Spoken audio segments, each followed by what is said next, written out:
How's going, guys? Welcome to the channel. In this video we are gonna see, what if Naruto reincarnated as a Meister and joined the D.W.M.A and got Harem and Soul Eater? Part 3. Huge shout out to writer D.W.M.A for this story. If you wants to see awesome fanfiction like this, don't forget to subscribe. Now let's get into the video. Naruto and Kid stood in front of a hall with several tadpole bombs floating around them.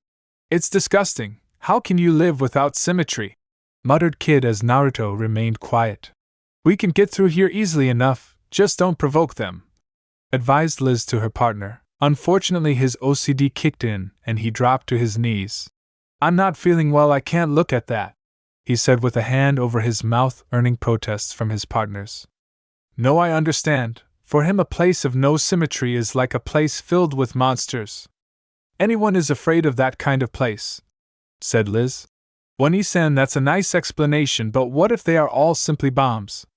It's pretty scary too, her sister commented. Come on, Kid, everyone is fighting to the death. If you give up now, the Kishin will be reborn. If the Shinigami don't go, who will? Said Liz, trying to motivate Kid as he continued his depression. Liz figured she'd have to make Patty use her scary voice, but both her, Patty, and Kid felt themselves be lifted and placed onto something. Kid looked to see that he'd been placed upon Naruto in his horse-sized fox form, and one of his tails holding him in place as he ran down the hallway, rushing past the bombs and avoiding the blasts. Meanwhile, up ahead, Iruka and Free were getting closer to their target. We must inject the black blood into the Kishin. At that time he will be defenseless, then Medusa can kill him, said the witch, riding on her familiar Otama Jackson. Now it's my turn to play, I'll give you some time. But you must lend me your familiar, said Free as he ran beside her. What do you want Otama Jackson for? She questioned as he skidded to a stop and began chanting, then smirking. That's good, I anticipated that, he commented. Break. We now turn to Maka's fight with Krona. Maka now under the influence of the black blood so that she could fight against Krona and Ragnarok. However, she only could do this so long before hers and Soul's sanity were taken over completely by the blood and the little demon he had inside. Both girls were fighting with almost no regard for their health and slashing at each other with no form. Maka proceeded to push Krona's head down the blade of her scythe, and Krona retorted with a stab to her shoulder. Soul watched as his partner acted like a complete moron as she began biting Krona's head. If you continue like this, it will be the end, said Soul, trying to fight off the effect of the madness. Despite her outward behavior, Maka was trying to help Krona as she tried to find her soul. Yes, I understand. We can make you regain mental health now that you are conscious. I'm experiencing the same madness as Krona. I'm facing Krona. Her wavelengths, she thought as she drifted through the abyss of souls. She found her soul, Soul's soul, and finally Krona's her soul. It's beautiful, she thought. As she embraced the soul, she found herself overlooking a beach without water and a small Krona inside a drawn circle. She began walking toward Krona when she found she looked younger, and there was a small boy with blonde spiky hair and whisker marks on his cheeks walking toward the circle. Naruto, is that you? She asked the boy. He turned and nodded. No, I'm just a bit of his power he put into a seal on the back of her neck. But I'm here to help you with the girl Krona, he said as Maka nodded to him, thankful for the help. Hey there, what are you doing here? Said Maka as she and Naruto waved to the small Krona and began crossing her line. No, wait, don't enter the circle, it belongs to me, it's my place, she protested as both with ease crossed the line. So it's just a line, said Naruto, smiling at the girl. I'm so afraid, you entered so easily even when nobody ever entered, said Krona, shocked at what was happening. You don't understand, it's only in this circle that I can remain calm. It doesn't make sense that you both can enter here, she said with a sad face. Naruto patted her on the shoulder. You don't need this circle to keep calm, he said as Maka said. We just have to erase it. Krona began protesting, but Naruto raised his hand. You know, I was almost like you once, not understanding anything and scared of what I didn't understand, but you don't need to isolate yourself. Look, he said, smiling as he showed her that the circle was erased into the sand now. The girl began cracking and Maka made her way out of her soul as the piece of Naruto remained and looked at Krona. It's unbearable not being in contact with anyone. Years I spent tortured by those I expected to care for me, but eventually I found friends. They helped me to understand things more. he said, hugging the girl as his legs started to fade. Then I found my loves that showed me that when someone cares for you, the pain can go away. Krona, you are still young, too young to be like this. You need friends to help you, and there's one waiting outside for you. He continued, but what if I can't make friends? I don't know how to deal with it. It seems scary, and I'm not sure what to do, said Krona, holding on to the boy's shirt. You're a tough girl, Krona, like your mother. Despite what she has done, you still have our sanity. I just wish the Medusa I love was the one who raised you, but it's different. Besides, you don't have to worry, you'll have Maka-san as your friend and me when you see me, Krona.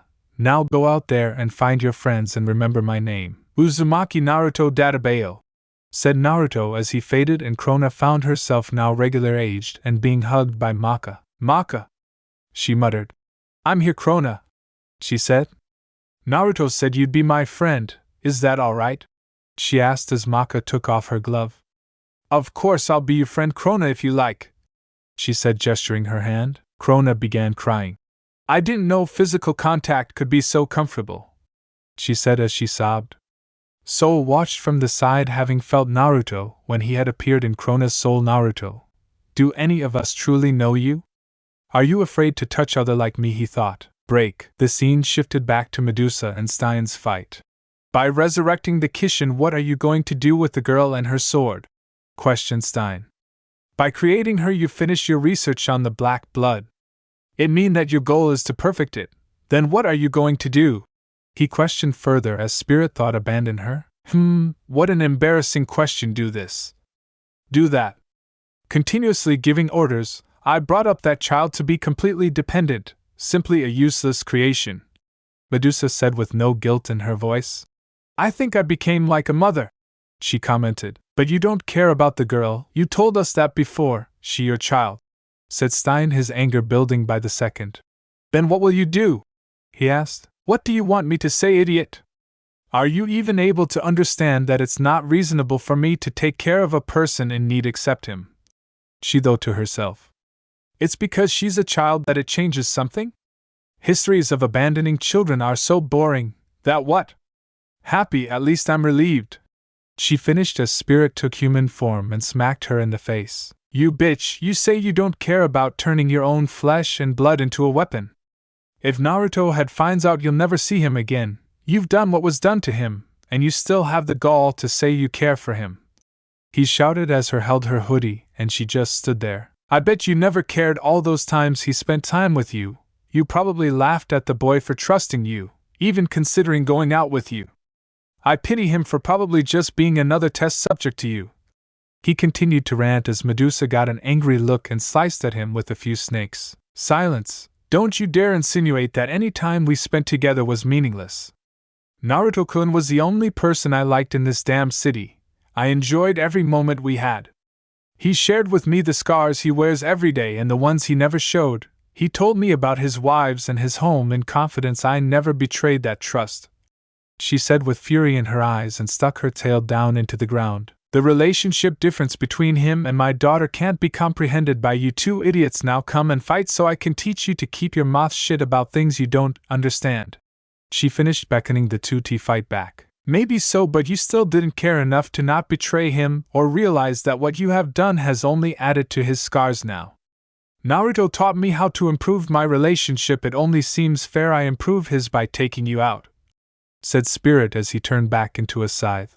Indeed, one less pain for him, commented Stein. Naruto was still running while carrying Kid on his back, but started to feel strange and began seeing flashes of dead bodies in his mind, causing him to stumble and fall over his feet. He changed back into human form and caught Kid. Naruto, you feel it, don't you, the Kishin's wavelength? Asked Kid, concerned over his brother. Yeah, it's giving me a headache, he said quietly. Kid, only the first Kishin arrived here, right? So how can you and Naruto-kun feel it? Asked Liz, concerned over Naruto. How, huh? Another impertinent question. I heard the whole thing from my father. I know the whole story in detail. My father put down Azura to defeat and seal it. He took off his corporal envelope, said Kid. Your father, his is really strong, then why? Asked Liz as Kid interrupted. He created a container specifically for imprisoning Azura. The best prison for containing his soul and crazy spirit was his own skin, but he removed that too. And my father forgot about Azura's blood, he said, and now after being trapped for 800 years it's probably thirsty for blood, commented Naruto as his ears twitched and pushed Kid put the way and ducked as a massive blast went over him. Thanks Naruto, but where did that attack come from? Said Kid as Naruto pointed toward the werewolf in front of them. It seems that I can fight the fox again. How fun that I can prove the better species, said Free as he got into stance. Naruto began chanting to himself as he held out his hand. Vulpus, Vulpus! He sighed and a blue flame ignited in his hand, fox fire, and through the flames at Free as Kid took shots at him. The blasts went through him. It's useless, I'm immortal, he commented as he dove forward to attack. I don't care if you're immortal, burn to ashes, shouted Naruto as he sent a stream of fox fire at the werewolf who continued his assault regardless. Sorry your flames aren't enough to beat me, he taunted. In that case, Liz, Patty, executor mode, said Kid as his pistol shifted to cannon form. Evaluation of the resonance, stable. Noise, 1.8%, feedback in 5 seconds, came the voice of Liz as the guns charged. 5, 4, 3, 2, and 1 shoot 1, sang Patty, death cannon, proclaimed Kid as he launched his shots. Kid though that he'd finished him but felt Naruto's tail grab him and pull him away as Free came out of the smoke. Foxtail Inferno, said Naruto as the remaining tails launched fireballs in the shape of small foxes at Free. He stood there. Kid, any ideas? Asked Naruto, but Kid had begun to notice how none of the room was symmetrical and was confusing himself over it. Thankfully, before he got too far into his own madness, Black Star arrived and kicked Kid. I got why, he shouted as Free sweat dropped at the boy's antics. We won, no chance. The Kishin won't be reborn, he shouted again. You're joking, this guy still has the black blood, shouted Kid as he got to his feet. But what is this mess? That sucks, what were you doing? He asked before truing his attention to Free. And who are you? He asked. Our opponent now, come on Black Star, said Naruto as he formed his ninjato and rushed Free with Black Star next to him. This is bad. Before they use long range, now that those two are going for close range, it could be a problem, thought Free as he dodged their attacks only to find himself slashed by the two in precision movements. As they made their cuts, Naruto and Kid noticed something, but before Kid could comment, Naruto sped ahead. Wait, why'd he run ahead with the enemy in front of us? Asked Black Star. Because he figured out that he isn't here, said Kid as he literally walked though Free. It's an illusion, he said as Free's form changed back to human. Guess you figured it out. Spatial magic, holographic vision, said Free as he began putting his shirt back on. Black Star, come on, there's no time to waste. Naruto has already on the move, said Kid as he summoned his board and Black Star began running after Naruto. Ahead of them, Naruto was running full pelt despite being assaulted by more images of dead bodies, and the further he went the more clearer the bodies became, the faces nearly in focus. He began to feel fear as he ran and honestly didn't know what was going to happen. However, both Free and Iruka had made it to the door for the Kishin's chamber. Look Iruka, we're here, said Free as he and his partner stared at the door. The Kishin is in there, said Iruka shaking. Let's hurry, we need to catch up with the brat, commented Free as he pushed the door open. Walking through, both began to hallucinate due to the Kishin's wavelength, seeing grotesque images of their faces ripped off before coming to their senses before they seriously injured themselves. What happened to us? Asked Iruka. The Kishin's madness, said Free as they spotted the bag holding Azura. Break. Back with Medusa and Stein, he and Spirit were having trouble fighting Medusa no matter what techniques I use. Her snake tail is maintaining her balance. This woman does not have a weakness, thought Stein. Medusa isn't trying to win but to delay us. That explains her flawless defense, thought Spirit. Stein, you haven't fought with someone for a long time and lost the intimidating feeling within you, he commented. Shut up! I'm trying to get the feeling back, he said as he took a deep breath and let his natural curiosity and madness set in. As his anxiety subsided, Spirit thought the strongest technician of Shibuzen. This guy is so naive for a sadist. Stein's expression changed to a more relaxed one as Spirit said, Remember, Stein, there's one way to make her lose her concentration. We know it, you just have to pull it apart for her, he said as his partner nodded. He charged forward as before he swung said. He loved Blair before you. Medusa's eyes widened as her arm was sliced into by Stein as she pushed him away with her snakes. Oh, so it does work. Didn't think that would work really. This will be a fun test, he said with a grin as the two began trading blows, each getting hits in as Stein continued to make Medusa lose focus by stating the obvious facts about Naruto. You know, I find it frustrating when I see how everyone is taught how to behave, rules set down by gods. However, it's more fun for you to see that you weren't his first love here, but his fourth. No matter what you do, you'll never be first in his mind. That belongs to the kitten that helped him smile again, he said, laughing madly. Medusa got enraged as two snakes formed a drill around her hand. Heart-piercing drill, she exclaimed as she thrust her drill into his abdomen. Before I dissect you, I want to know how it felt to betray him, and how you cling to the illusion he'll go with you, said Stein, smirking. Medusa scowled. Just stop talking, she said as Stein went in with a frontal palm attack. I want to dissect you, and I do it to help out Naruto, he shouted as he pushed through several arrow snakes she used to slice him. Soul menace, he said as the attack hit her hard and something on the back of her hoodie lit up. Looks like I underestimates you, but it doesn't matter. He'll be mine when the Kishin is reborn and you can't stop me, she said as blood spilled from her lips. Her snake tail now poised to strike. You're dead, I want to chop your head off, she said as Stein muttered. Senpai, don't lose focus. The tail stopped just before it got to his neck. The tail stopped? No, my whole body, she said in disbelief. Soul sewing diffusion sutures, he muttered. What's going on? I haven't been stitched anywhere, said Medusa. Look carefully. There are even stitches inside your body. Your whole body's nervous system has been sealed up by the stitches, he said, taking a breath. She giggles. What's wrong? Use the scythe in your right hand to kill me. Aren't you in a hurry? She asked. I'm carefully controlling the enormous wavelength. Concentrating is already very difficult. I can't even lift a finger, said Spirit. It doesn't matter, once these stitches are gone you die by the snake by you next time. In any situation the snake will be faster than your scythe, she said, laughing only to stop as chains sprouted from her back and wrapped around her, and her snake holding her tightly. Looks like he finished the seal, said Stein. What is this? Questioned Medusa, not knowing how the chain got on her, and Spirit had said he couldn't move. Naruto has a gift to create chain with his soul on his one. He asked for my opinion when he was trying to create a paper seal to release the chains so he could capture witches rather than kill them there. My guess is when he was behind you he had placed it without you knowing and would activate after a strong enough wavelength passed through.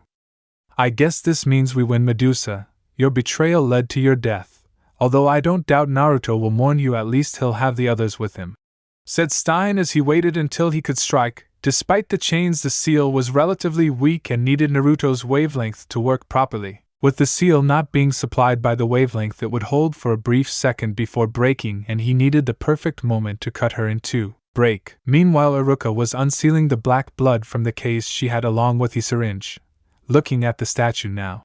It was supposed to be a statue of God, but after absorbing the insanity of the Kishin it became like this. The insanity also made us hallucinate, commented Free. Iruka filled the syringe with the blood. It's done, she said. Hurry, the kids and that fox will be here soon, said Free, to which she replied, okay. She then heard footsteps. She turned to see the blonde-haired boy heading for them with his features out. Stop right there, he shouted. He lunged forward only to be blocked by Free and punched away. When he tried to get to his feet, the visions he was having as he passed through the halls became clearer. He saw them, all his previous loves around him, looking as if they had just died then and there. He couldn't help but stare at their faces, lifeless eyes of those who failed to save. Kyuubi was unable to help him as Azura's wavelength was blocking him from talking to Naruto. He dropped to his knees and screamed at the top of his lungs as he couldn't face what he was seeing again after trying to forget these images in his mind. It was then Kid flew in and spotted Iruka with the syringe. He tried to get Iruka but was stopped by Free, and when he tried to counter was caught in the hallucination. Naruto, on the other hand, was not able to break the hallucination due to the trauma associated with what he was seeing, so much so that the skeleton of the Kyuubi was forming over him as it did when his emotions ran wild. Black Star at this point and was using his Yodo form to get to Iruka quicker, coming close to cutting the syringe, but was stopped by Iruka's familiar. She managed to get the syringe to the bag and was attempting to pierce it to push it in. Black Star pushed Yodo mode so he could make it, as put all his strength into the resonance, and moved to cut the syringe, which got clean cut in two before the black blood was inserted. "Yes, I did it," he huffed. "The Kishin won't be resurrected now," he proclaimed, only to have a wavelength of madness wash over them all and a deafening scream to call out. They turned to see Naruto with a strange skeletal armor, his eyes glowing brightly so that you couldn't see the color, and his skin looking like it was burning all around him. Think the six-tailed form, only with all the tails. Stein and Spirit felt the wavelength, then heard the scream. Medusa heard it, and felt whatever had screamed wavelength. "Naruto-kun, is that you? What is that pain?" she muttered as her eyes turned toward the hall. Stein saw his opportunity, and released the stitches and sliced Medusa clean in two. "Nah, are you too, kun?" she said as she felt her torso separate from her legs and fall to the ground. "You did it. I missed it though," said Spirit, seeing as Stein had moved with lightning-fast reactions and cut her before the chains faded. "You know, in all honesty, I didn't expect you to react like that." Sensing Naruto's pain, "Seems you were right, he can't handle the wavelength. In fact, he's lost control. It seems as though you do care about him, and in that moment you showed it. You left yourself open for me," said Stein as he lit up a cigarette and let the rain of blood fall upon him. "What irony! I won because of the Kishin. But because Kishin resurrected, I lost in the end, but I still feel good," he said with a smile on his face, and Medusa turned her head. "Naruto-kun, how much did you repress for you to be affected like this?" As the Kishin began to move around in his bag, Naruto had jumped to attack everyone there. Outside he had become a berserker, while inside he was reliving every death of his wives over and over, that he just wanted to get rid of everything. "Is that the same blonde kid?" asked Free. "Yes, but my brother has a lot of pain, and it's reacting to Azura's awakening," answered Kid as he dodged the tail swipes of Naruto. As they were dodging, Iruka just watched as the bag stretched out into the form of a man who looked very thin, and it walked over to her. Azura looked at Iruka and began screaming, and she did the same. However, at the sound of her scream, Naruto ran toward Azura and tackled him to the side. "Street, way, eru, A-chan," it managed to say as it was batted away from her, only to be followed by Black Star and Kid. Azura began starching his skin out to form makeshift clothes. He then looked over at Naruto. I remember you, Shinigami-sama's boy in a jar. Hard to believe you're older than me," he said as Naruto lunged at him again, taking swipes that Azura healed from. "Look, I'd love to stay, but I need some clothes and your look is scary," he said as he grabbed Naruto's head and channeled his wavelength through, causing him to scream in agony over the pain. Naruto fell to the floor and the transformation subsided as a result, but his skin had been burned off due to the transformation, and he was bleeding from the mouth as a result of the attack by Azura. Azura then jumped and began tumbling through the ground, heading up as Maka grabbed onto one of his scarves and held on. Free grabbed Iruka, who sent a look at Naruto feeling as if she knew him before transforming, and held on to Free as he jumped up through the hole and made his way up to escape as well. Tsubaki, Liz and Patty took human form and rushed to their partners, except Patty, who went over to Naruto. I'm sorry, I couldn't save you. I could save anyone, I failed you all," he repeated as Patty hugged his body, trying to give him some comfort. "Patty, is he okay?" asked Liz from her position. "Nay-san, he's hurt bad. I think he's seeing the memories again, all of them," she said, tears shedding as she didn't know how to help him. Both sisters knew that Naruto experienced flashbacks to his traumatic past and the deaths of his first wives. Usually he managed to pull himself from the memory with Kyuubi's help. "Kyuubi, can you do anything?" asked Patty as said Fox managed to come out of Naruto. "Just hold him, Patty, that Azura pushed all the pain into him and he's struggling. Just hold him and I might be able to pull him out in time," he said, placing his hands on her shoulders to show support. Up above, Azura was being held by the old seals of Shinigami as Free and Iruka climbed out the hole in the earth. "We easily got back up thanks to Kishin opening such a huge hole in the ground," commented Free. Maka and Soul had fallen from to the ground, with Soul cushioning the blow from the fall when Maka had lost her grip on Azura. "It looks like something caught him," said Iruka, seeing Azura being held by strange wrapping that had a skull on them, one for each limb. "That ancient seal won't stop the just resurrected Kishin," said Free as Azura tore the seals like paper. Iruka looked over her shoulder and saw something that shocked her. I'll not talk about that for now, Free. Look over there," she said as Free turned in the direction she was looking. "What's wrong, Iruka?" he asked. "Free, you said your magic can last an hour, but it's only been 40 minutes, said Iruka, looking at the figure above them. "Well, I bluffed a little. I'm a man and I want face," he said without regret. Azura's face mask opened up to show that his hair had grown back. "Shinigami," he greeted, looking at the man floating with jets. "It's been a while. You seem light. Are you all right?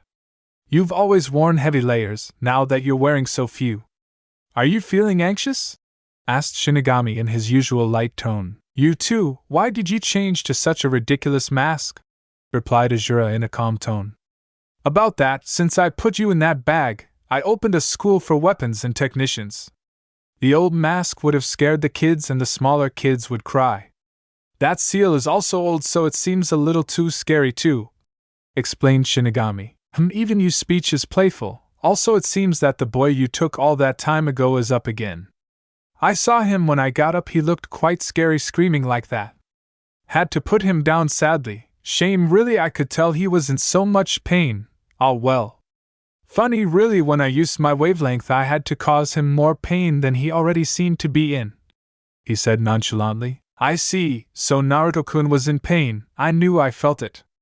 Although you just woke up, I'm sorry, but you'll have to die again," he said, maintaining his tone. "Shinigami chop," he shouted as he slammed his hand down on Azura. "I'm going to make sure you pay for that," Shinigami muttered, seeing as he promised Naruto a better life, yet he had let him be tortured by Azura. "Shinigami, do you know how painful it is to have all your skin stripped off you? I've already forgotten, help me remember it," he shouted, laughing, and sent his skin scarves forward to attack Shinigami. Shinigami easily countered and sent a pulse of energy back against the scarves that channeled the energy back to him. "Shockwave," he muttered as he was hit by the pulse of energy and bled some blood. He quickly healed as Shinigami thought, though I ought his words, without Death's Scythe I can't deal with him. Azura launched himself toward Shinigami. "Out of my way," he shouted as he regurgitated his weapon from his mouth. "Vajra," he exclaimed as he slammed into a barrier Shinigami created.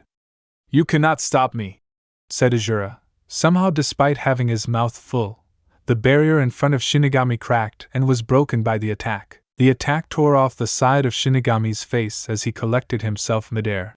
"Such a vile beast, I'll enjoy ripping you skin off again," he said in a darker tone as he sent out dark energy arms after Azura. Azura just laughed and moved a little in the air before just floating in position. The arms bounced off an invisible wall.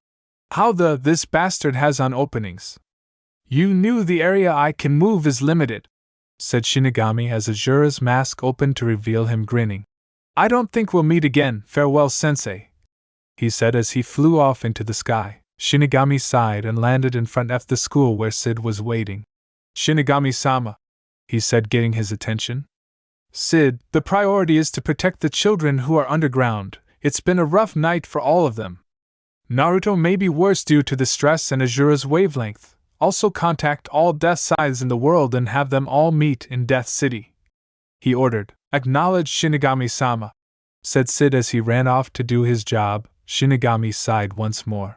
"I never would have thought the Kishin would resurrect on the anniversary of the school that was created to prevent it. I'll be busy from now on, and I hope Naruto can recover from this," he muttered, his tone becoming playful once more. Outside the city, Iruka and Free stood far away from the city. "I feel safe now that we left, but I wonder where Mizun is," said Iruka. "Who knows, maybe she fled earlier than us. Be best if she did," muttered Free as Iruka nodded, believing her friend got away. "I can't feel Medusa's magic power anymore. That's good. Although I regret not witnessing her death, but I respect her since she was an excellent witch. Those are rare," said Iruka as she and Free made their getaway. Back underground, Stein and Spirit stood next to the bisected body of Medusa. "Shinigami-sama seems to have crossed sword with Kishin," But the insanity is disappearing. It probably escaped and Naruto wavelength has calmed. I wanted to see it, said Stein. If I stayed at Shinigami-sama's side I might have been able to stop Kishin. This is bad. Everyone will probably blame me, muttered Spirit. You can't do anything now, but the incident is not over. If we can't think of a plan, then the world is doomed, replied Stein to his partner's comment. He was then shocked to find Medusa at his shoulder taking a bite out of him. Stein, shouted Spirit in shock as Stein pulled her off and she lay before him. I love you, Naruto, she muttered as the scythe went through her head. Don't toy with him because I can tell you barely know what love is. I sure don't, said Stein, rubbing his shoulder, and her body disappeared until nothing was left. Such a fearsome woman, even her soul is disappearing, said Spirit, noticing the lack of Witch's soul. The next day at a sewer outlet a small snake slithered out into the river holding a ruby necklace in its mouth. I'll be back soon, Naruto thought the snake as it swam through the river. A week later, Naruto had spent the last week recovering from Azura's awakening. He struggled to stop the memories waking him in the nights. Blair, Liz or Patty had to be there or Naruto woke up scared and frightened. Shinigami was saddened at his condition and hoped one of the Death Sides coming would be able to help. He had talked to Naruto about knowing Medusa's true self and not confronting him. Naruto accepted that he had made a mistake but commented that he hoped things would have been different this time. Shinigami said he'd be put on probation along with Krona for the month in which he couldn't take any souls, which he accepted. Naruto had told him about his captive, Mizune he had learned was her name, and he had asked his father if he could talk to her and hopefully set her on their side of the field, to which he agreed, reluctantly. His talking sessions with Mizune had produced little so far, but he was determined to help her see his side and become friends with her or them, as he discovered that the witches could combine. Oddly enough, it did increase their power, except that only one of the sisters, the eldest, could actually take the five-tiered form on her own, to his surprise. Kid had also been informed that his house currently held 5 witches, but a talk with Naruto had calmed his nerves. Today he would be revealing that he was her friend Naruto, since all of the sisters had attended the witches' mass at On Point and become friends with him. He walked into the room where the sisters were being held, each looking like a different age from child to adult. All 5 of them sat in the room that prevented them from using powerful magic or escaping. Good morning, Mizune family, how are you today? He greeted them, bowing in respect. The eldest sister nodded in return. She had come to understand Naruto held no harm to them, only the rest of the world. Morning, Uzumaki-san, and to answer, well, all things considered, she replied as Naruto took his seat across the table. The room itself was simple except for the anti-magic countermeasures. It contained 2 sets of bunk beds and a single to hold all the family, their own private restroom and reading material for them to enjoy. Naruto made the room to be accommodating for any witch and made sure there was a table for which they could sit and talk at. Again, I'm sorry I have you kept here, but believe me, it was this or death, and I refuse to send anyone to their death unless they deserve it, and please, I've told you, call me Naruto, he said politely. That may be, but I don't feel comfortable enough yet from our first 3 meetings, Uzumaki-san. Although I do thank you for letting us live, most technicians would jump at the chance to get a witch's soul, she replied. I'm not most technicians, or do forget Kyubi Mizune-san? He certainly enjoyed your youngest sister's petting. He smirked behind his mask as said sister blushed at the memory of her glomping said fox when he made an appearance during the first meeting. However, there is something else about me that is not normal, Mizune-san. Would you like to see? He asked, getting a nod from her. He stood up as his form and clothes shifted into his Naruto, shocking the sisters. You're Naruto-chan, but... she stuttered. I'm sorry, but I wanted to see the witch's mask so to get a better understanding of how you all lived, and don't think I faked our friendship. I do not regret becoming your and Naruto-chan's friend, Mizune-chan. I just wished I could have saved your sister that night, she said sadly as she lowered the mask to show the face that Mizune knew was Naruto's. But we were told that Shibuya-san had killed Ne-san, said the teenage Mizune, not understanding his sentiment. Your sister wasn't killed by any technician here but by an acquaintance of ours, Medusa, he said as he explained what he had discovered about how their sister had fallen, and how Iruka had been forced to help Medusa. Again, I'm sorry for your loss, but despite what has been done, I ask you don't seek revenge on Medusa. It won't end well, he said, knowing what revenge does to a person. Why, she deserves to suffer from taking our nace, and why shouldn't we go after her? Shouted the second eldest Mizun, angry at what the blonde asked as he had gone back to male form now. Kyubi rose from his back. Because if you do, you're shaming her memory by killing in anger. Naruto and I have seen the dark side or revenge, and we can tell you it only ends in an endless cycle of hate. If you kill her, daughter will come after you, or even the werewolf if she still has control, he said as the youngest looked at him as if asking permission, to which he nodded, and she petted his tails again. Wait, you mean Medusa is still alive? I swore I felt her magic power disappear. Why do you speak like she still lives? Asked the eldest. Naruto looked away, not wanting to answer, so Kyubi answered instead. Naruto gave her a necklace that connected him to her. The stone in the necklace actually sends a signal to him to tell him if they are in trouble. The fact that he feels a pulse from the gem and the fact that the necklace wasn't recovered from the scene leads him to believe this fact, on which he warned Shinigami about. He explained. The eldest sister could see the look in Naruto's eyes and saw the pain he felt for the woman betrayal. I'm sorry, Naruto-san, it must be hard for you to know she's alive despite what she did, she said sympathetically. Naruto took a breath. It's a bridge I have to cross at some point, but enough about that, please. Is there anything more you can tell me about the witch community, and why they are looked down upon? He asked, hoping to make them all feel at ease. The eldest and youngest seemed better, but the middle sisters would take time before he could give them the deal. He remembered that after this he was to meet his father in his room to meet the other death sides. He wondered what the plan would be for the Kishin. But for the moment merely listened to the eldest sister explain more things about witches he did not know. A young man in priest's robes stood in front of the city listening to his music loudly. He crossed his chest. How many years has it been since I came to this land? The young man commented. O Lord my God, give unto people comfortable lives and deaths, he said in prayer. This man was Justin Law, Death Scythe and Europe Chief. We now turn our attention to the death room with Shinigami and Sid. So Sid, have the 8 death scythes including Spirit gathered? He asked the zombie teacher. It appears that Justin has just arrived together with the 2 who arrived earlier. That makes 4, he explained. And what about the other 4? The other Europe Chief, for example? Asked Shinigami. The other Europe Chief and West Asia Chief are away on mission and can't come, said Sid. And what of the South America Chief? He asked. The only thing he says ID Gao Gao, so we can't really communicate, and Africa is blocking our communications. He finished before he could ask. Do you know if Naruto is on his way then? Shinigami sighed. He said he'd be here after his session with the sisters. Do you think he'll get through to them, Shinigami-sama? He asked. Naruto has always been unpredictable, so honestly I think he can. The problem is he isn't getting enough sleep. Azura's wavelength is forcing his memories forward, that he keeps reliving them at night, said Shinigami. Meanwhile, in the Shibuya ladies' room, 2 women were washing their hands in the sinks. One was wearing an all-black top with a golden dress underneath and white high-heeled boots. Having golden blonde hair and eye color to match, and wore an eye patch with a thunderbolt insignia. The other had extremely neat short black hair and very formal clothing. These clothes feature a black jumper worn over a long collared shirt, as well as black pants. She also wore a pair of simple framed glasses. The blonde was Marie Mjolnir, Death Scythe in charge of Oceania. The other was Yumi Azusa, Death Scythe in charge of East Asia.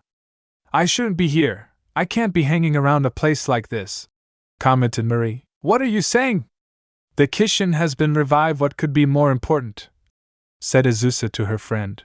Azusa, you're still young, so you wouldn't understand, said Marie. I want to get married and retire, but I'm still on active duty. Isn't that funny? She said. I think it's great, said Azusa. Every time, no matter how devoted I am to a man, I get tossed aside in the end. Why do they find me so unattractive? She said with a tear threatening to spill from her one eye. Men want to escape when they feel pressured by suffocating devotion too, said Azusa calculatively. There was a slight pause before Marie punched her friend in the face. You don't know anything about love, she shouted. A few seconds later, Marie was apologizing to her friend. Marie equals senpai. As for you, you don't know how to pull your punches, she said as blood dripped from her nose. She got back to her feet. Anyway, the idea of marriage as a woman's happiness is old-fashioned. she said as Marie started staring at a toilet. What is it? She asked. I'll marry the toilet, she said without a care, throwing her friend off guard. Think about it, a toilet will always take in anything I give it right. It's my ideal partner, she said, smiling, explaining her reasoning for her porcelain proposal. Azusa knew she had to stop this though before it became worse. But as it's a ladies' toilet, wouldn't it irritate you if the seat was left up? She said. I can endure that much, replied Marie happily. This is bad, if I don't stop, Marie, she thought as she continued. Boyfriends though, from time to time, they can't take the pressure and say they're suffocating. She explained. You also never know whether it's leaking somewhere behind your back, she finished. How indecent, it's unforgivable, said Marie before shouting. You cheating bastard, and smashing the offending toilet. Well then let's go see Shinigami, she said, walking away from her destruction, and Azusa commenting. That's Mjolnir for you, still on active duty. Outside, Spirit was cleaning the candle holders in the hall as Stein and Naruto walked up to him. He noticed the two. Is there something you two need? He asked. Spirit, you know as well as I there's a meeting with Ota-san and the other Death Sides, said Naruto. I'm not going, he replied, turning back to his bucket. Why not? Asked Stein. Why do you suppose Shinigami-sama summoned the other Death Sides? He asked them. Since the Kishin revived, I guess he wants to work out some countermeasures for the future, said Stein, logically getting a nod from Naruto. No, you're wrong, he's definitely going to transfer me somewhere else. I bet you it's a demotion, he said. It has to be. If I hadn't left Shinigami-sama, he could have wielded me and stopped the Kishin, he continued. Maybe Spirit, but if you had stayed, Stein would be dead, and besides, Ota-san knows your daughter lives in the city. I seriously doubt he'd move you from here, said Naruto.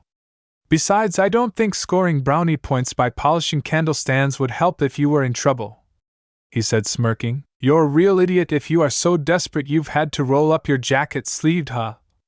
Said Stein as Spirit went back to his bucket as Marie and Azusa came down the hall, spotting them. Azusa turned and whispered to Marie. It's Stein, he was your first love, right? She asked.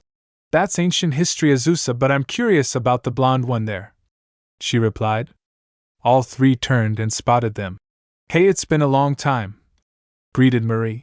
Yeah, it has, and hello, King of Student Council Presidents, replied Stein, a comment that was not received well by Azusa based off her expression. She was a little loudmouth, right? Asked Spirit. She always had something to say when it looked like I was going to dissect a passerby, commented Stein. Naruto slapped the back of Spirit's head.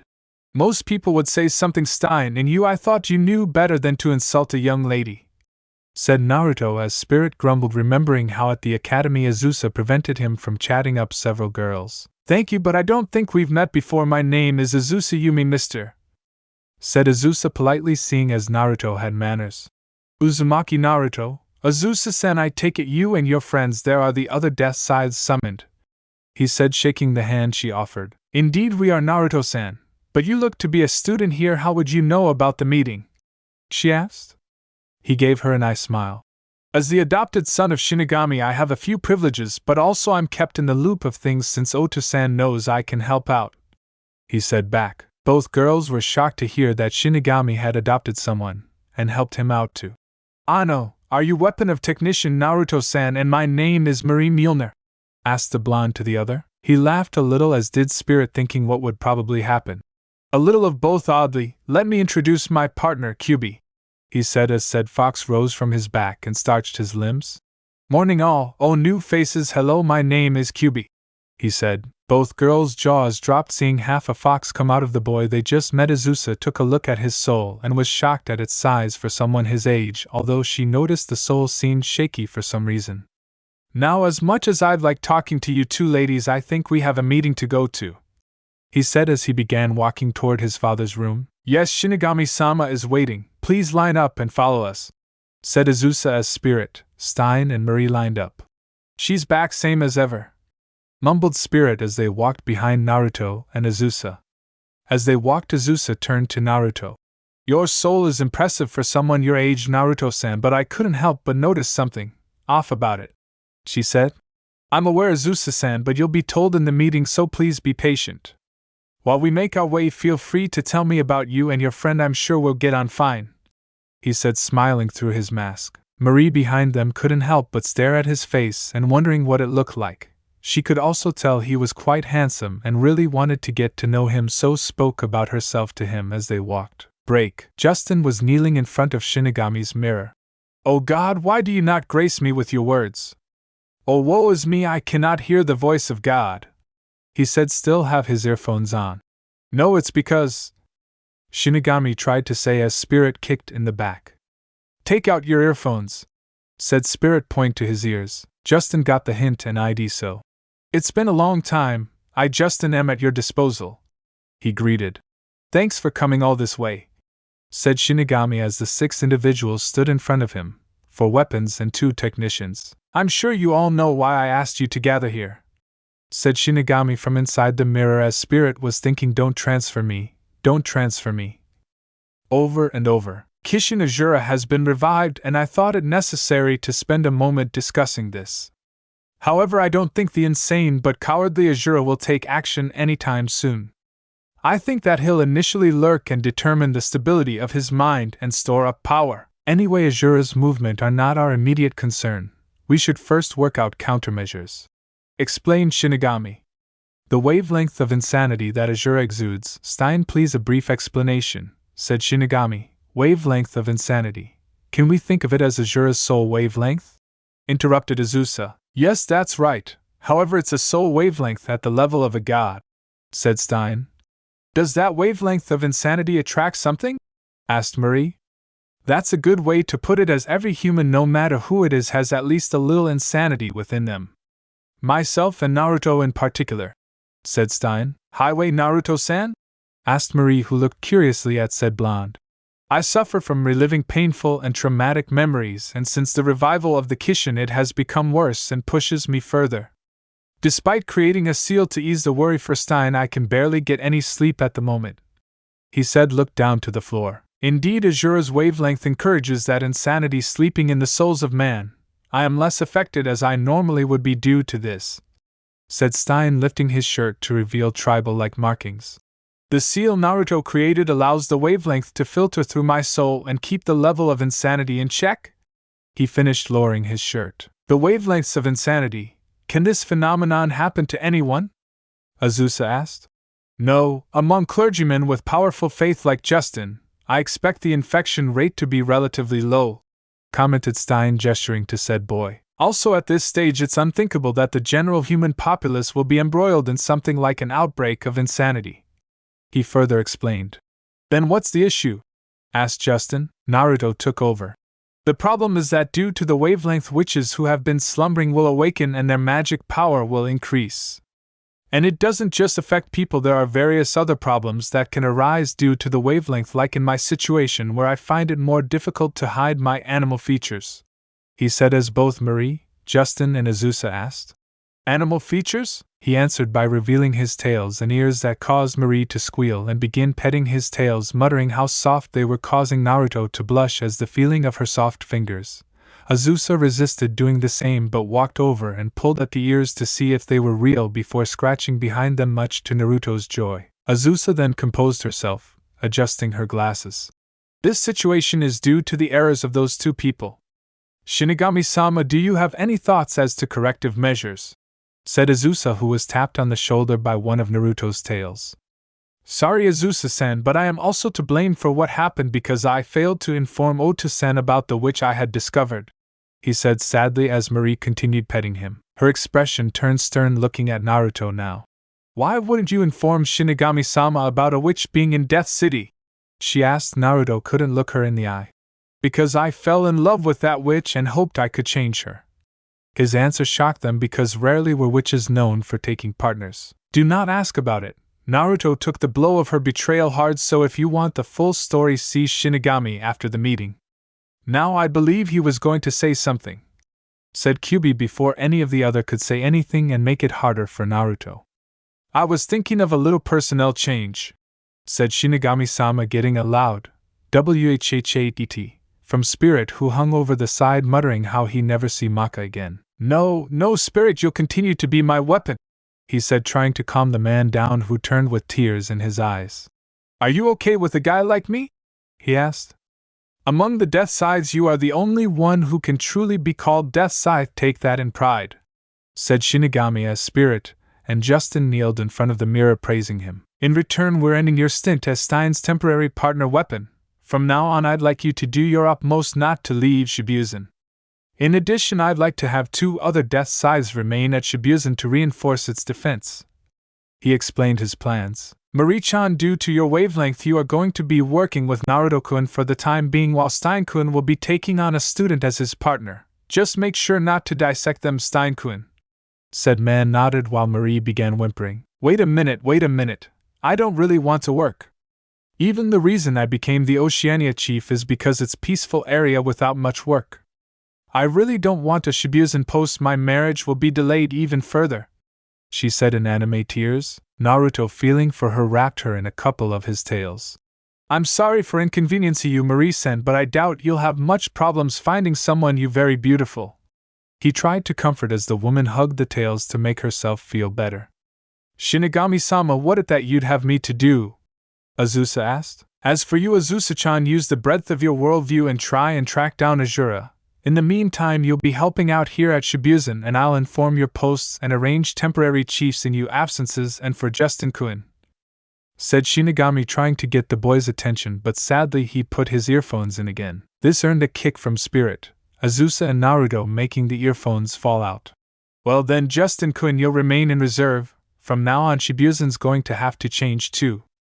Our guiding principle is its brutal but cheerful life. Well then, dismissed, finished Shinigami. Break. Naruto was at the park with his new partner Marie, watching his friends play basketball and making it a punishment game for the captains Maka and Kid. He laughed since Maka would probably be spending a day with her father. He was improving but still embarrassing. As they stood by the bench, Marie sighed. There's no chance of me finding someone to marry when there's only kids around, she said, pouting as Kid managed to score a 3-pointer. Nice shot, Kid, he shouted out to his brother. Marie smiled at Naruto. Are you and them Shibuya students, Naruto-san? She asked, smiling. Yeah, and you'll probably be teaching us soon if I'm right, Marie-san. And besides, you're too pretty to look sad. A smile suit you better, he said, electing a small blush from the woman and a bigger smile. She stretched out her arms. Well, I don't have a lover to begin with, but before I'm married I might as well do some work, she said. Oh, I just remembered that with the change I need to find a place to live, she said to herself. I think Oto-san probably wants us living in the same house if you're partnering with me for the time being, so you'll be living with me, Kid, Liz-chan, Patty-chan and Blair-chan at the mansion. My advice is just don't mess with anything in the house or Kid gets a little sensitive with his obsession over symmetry, he said, chuckling as she laughed too. Spirit walked onto the scene, thinking back to the side mission he was put on. Shinigami had told him to look out for Naruto since he was still tender from the Kishin's awakening, and if what Naruto told him was true about Medusa, if he saw her could set him off. Marie was put with Naruto due to her positive wavelength, and might be tough enough for Naruto to actually wield her. Naruto had tried wielding Spirit once, and it had knocked the side due to the conflicting wavelengths of him, Spirit, and Kyuubi. But with Marie's renowned strength and capabilities it could be possible. Hey Spirit, Naruto greeted, sensing the Death Scythe, who nodded then spotted his daughter. What are they doing? I told them not to leave the house, he said in a huff. Like you did what your parents told you when you were younger. They're fine and at ease, he waving off his worry. They can't be at ease, not with that abnormal atmosphere around. We need to get things back to normal while they're still kids, said Spirit. 5 minutes later on the court. And that's game. Maka's team lose 20-4, said Black Star before singing punishment with Patty and Soul.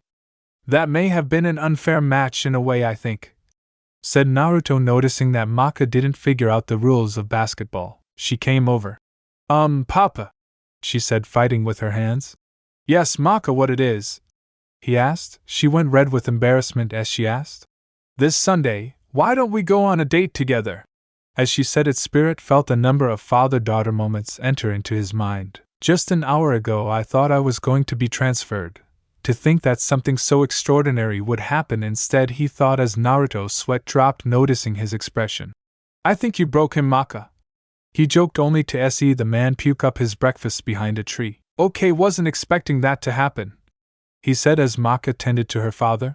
Barfing from happiness, another thing I've witnessed that I really didn't want to see, he joked, making Marie giggle. Break. A few days later, Naruto with Blair was walking to Krona's room to see her and tell her she was put on trial period as a student. He hoped that she'd talk with him. As he turned the corner, he spotted Maka. Hey Maka, good timing. Heading to see Krona, I take it, he said, smiling through the mask. She smiled and nodded. Yeah, I wanted to see if I could see her. Why are you heading to her room? She asked. Yeah, due to circumstance I've been put on probation and I'll be looking after her during her time here, and I'm on my way to tell her about being put on a trial period for being a student, he explained. Sid tells me that she's just been moping and nothing seems to help. He hopes I can get her out of her shell, and with you here it should be easier, he said as someone turned the corner and spotted them. It was Marie, looking upset. I came down this fall before, she said, making her look adorable. Naruto, isn't that your new friend that's living with us? Blair thinks she's lost, nay, said Blair from his head as he waved to the woman. Naruto-san, I'm hungry because I got lost, thought I'd die of hunger, she said with puffed up cheeks. Hard to believe you're alumni of this place, Marie-san. Here, eat this, he said, offering her some chocolate, which she took. It's not my fault the hall and stairs are unnecessarily complicated. It's like a maze, she said, munching on her snack, trying to defend herself. You may as well join us, Marie-san. I don't think pointing you in the direction would work here. You remember Maka, right? He asked. Yes, she was Spirit's daughter. How was your date with your father? She asked. Well, we went around the used bookstores and he bought me a few books I'd wanted. We ate afterwards, she said. It wasn't too bad. I can tell he's trying not to embarrass me and trying to leer at all the women. Naruto smiled hearing that. How nice, commented Marie. As they were walking, Naruto stumbled and fell to his knee, holding his head. No, please not again, he thought as he saw the blood trickling from her mouth, the blade sticking into her chest, and the light fade from her eyes, him unable to do anything as the blood pooled at his feet. Naruto-san, are you alright? Asked Marie, slightly panicked as she saw her partner collapse slightly. I'm fine, just a little tired, he said, taking deep breaths as the memory passed. Blair switched to human form and helped him to his feet before hugging his side, a concerned look on her face. Naruto-kun, she said as he patted her on the head. I'll be fine, Blair-chan, just need a long rest tonight, he said, kissing her forehead and whispering I need you into her ear. Marie looked slightly jealous as she watched the interaction between Naruto and the cat girl Blair she had met when she moved in. She hadn't yet discovered that Naruto was a polygamist. Blair continued to hold Naruto until they got to the door of Krona's room. She then returned back to cat form and Naruto knocked before heading in. Excuse me, Krona, he said, looking round the room and not seeing her. Odd, I could have sworn this was her room, he said as he looked into the corner and spotted the girl. Maka popped her head round and Krona spotted her. The girl noticed the two. Maka, Naruto, she said happily. What are you doing in a place like that? Asked Maka. Being in Mr. Corner calms me down, she said, which made Naruto chuckle as he helped her to her feet. It's good to see you remember me, Krona, he said, lowering his mask since she already knew his face and it would be better for her to see it. She smiled seeing his face again. It looked very welcoming as Marie walked in. Naruto introduced her. Krona, this is Marie-sensei. She'll be teaching us in class. Ota-san said you've been put on a trial period and we'll be working together, he said, making the girl nod. I'm starting tomorrow too, as a first-time teacher, so I'll be instructing you all. From now on I'll have to study many things like you, Krona. Let's try hard together, she said, smiling before she felt something on her shoulder. Then this is Blair, a friend of Naruto-san's and one of my housemates. She a magical cat, you see, she explained, petting her fur. Come on, let's get out of here, said Marie. I'm not in the mood, you bunch of she-pigs, came Ragnarok's voice as he came out of her back, in chibi form. Kyubi decided to come out now as he laughed at Ragnarok. Well, look at that, someone looks like they shrunk. What's the matter? He said as the little mass tried to hit the fox but could reach. I had all my souls confiscated by Shinigami, and I have no intention of letting any of you become friends, especially you, fox. Now come closer so I can hit you, she said, still waving his arms as if the wind would hit him.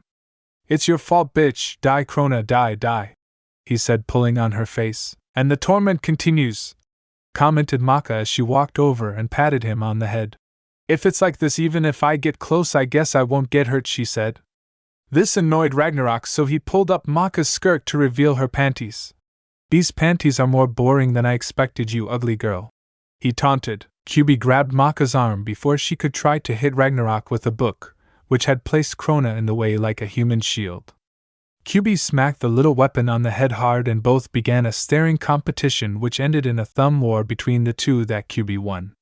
The other were entertained by the competition of the two and wished next time they had snacks. They showed Krona around the school and eventually it led back to the classroom where Krona managed to write a very depression poem, and all who read it ended up squatting in Mr. Corner in depression, Naruto and Blair unaffected by it as you'd expect. After that, Sid came in to give Krona and Naruto their first extracurricular lesson with Maka observing her mission. They were sent to the Czech Republic where it had been reported by Azusa that the oldest golem in the villages of the golem craftsmen had started acting violently. Which was bizarre as golems could only perform defense, a moving shield so to speak. Break. Maka, Soul and Krona arrived via his bike. 3 riders, no helmets. If we weren't Shibuzen students we'd have been caught, commented Soul as there was a flash of light and Naruto appeared. Best way to travel, he said, smiling to the 3. The group walked through Low Village. It's full of chimneys, huh? Commented Maka. It because this village is full of golem builders and most likely there a kiln in every house, explained Naruto. Let's start eating souls from that side, commented Ragnarok, earning him a slap from Naruto. They tried getting info from the villagers but were all tight-lipped about the incident, which meant it was hiding something. Hey you guys, look like you've been asking around about the incident, came a voice. They turned to see a young-looking golem craftsman based off the gloves he wore. You're looking for the village's oldest golem, aren't you? Come with me and I'll tell you all about it, he said, gesturing them to follow, but Naruto seemed reluctant. The person's voice reminded him of Kabuto. He seemed too nice. A/N in the anime The Engineer, so is voiced by the same person who did Kabuto, Fun World. As they were led into the forest, Soul stared to get antsy. How far do we have to go before we get to where the golem is? He asked. Just a little further, said South. That's all you've been saying this whole time, said Soul. If you ask the same question you'll get the same answer, was his retort. You're the bad one. Both this village and you in particular, said Soul out of nowhere. Soul, easy with stating your opinions, said Naruto as his body looked tense. This village, you see, rose up by selling golems to other towns and countries. The entrance is a ward against evil spirits. The reason everyone says they don't know anything is because they're scared, explained So. Are you trying to say we're demons? Asked Soul, making Naruto flinch at the name. He didn't say that. Why are you suddenly jumping to that conclusion? Asked Maka. That's what this guy is saying. Shut up, he shot back. So that everyone will keep away from the village, we're quietly living peaceful lives, peacefully without issues. Without struggles, we were as motionless as golems, and the people are the same, aren't they? Limited to those good people without sharp edges. He went on with his rant. The truth is the contents of the heart are pitch black, that's the truth. He finished as large stomping noises could be heard. Really now, you're quite an impatient woman, he said to the late golem that stood in front of him now. Maka and Naruto stared at the golem as his feature came out. So what is the meaning of this? He shouted. So it surprised you and the girl? Looks like you both noticed, but your way of noticing is much different. He commented on his features. I guess it's only natural when it's leaked out to this extent. You understand my words, right? He asked. What's going on with that golem? There's no way it should be alive, but I can feel its soul wavelength, said Maka. And a witch is none the less, it seems, commented Naruto. So began cracking his knuckles. I've been waiting for this moment for 800 years. Using the enchanter techniques, I encoded my memories into a genetic program and I entrusted it to my child. Almost 30 shitty boring human lifetimes have spun by, and along the way, there were many times I thought I'd go insane, ha ha ha. You're older than you let on, said Naruto, forming his gauntlets and greaves. For the purpose of opposing that Shibuzen with its spiritual power and overwhelming organizational ability, for the purpose of storing up power. But that's over now, it's time to say goodbye to this good child self. I'm not sorry to see him go, that faggot. He ranted once again. Do you remember the first thing I said to you? You're looking for the village's oldest golem, aren't you? Come with me and I'll tell you all about it. How gullible are you? I can't believe it, there's nobody that helpful. After a normal beginning to our meeting, this is a kick in the guts, ain't it? He said as his body deformed, and Naruto thought, freaking second time this has happened. And now I'll get behind you and take out your knees, right? He said as he transformed in a chainsaw. I don't need a technician, my user is a golem I built myself, said Jericho. That is certainly a unique weapon form, so, commented Naruto, taking a stance against the chainsaw-wielding golem. Yeah, but just so you know, the name is Jericho. Now let's start this fight. Raw bloodlust cutting, he shouted, Jericho in his saw form slamming down next to Maka, who dodged by an inch. If we go any further than this, I'll take your soul, said Maka firmly. The engine isn't even on yet, do it, golem, he replied cockily to her, as the golem revved up his engine cord. The saw roared and sliced into the ground, sending Maka back a bit.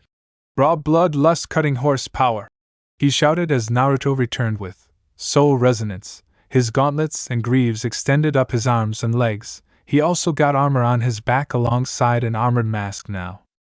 The armor now had thrusters to amplify punches and kicks. Think Gilgamesh from DMC 4 Do Not Own. Play Viral Steam Do Not Own. That's some intent you have there. You must really want to fight Jericho, said Naruto.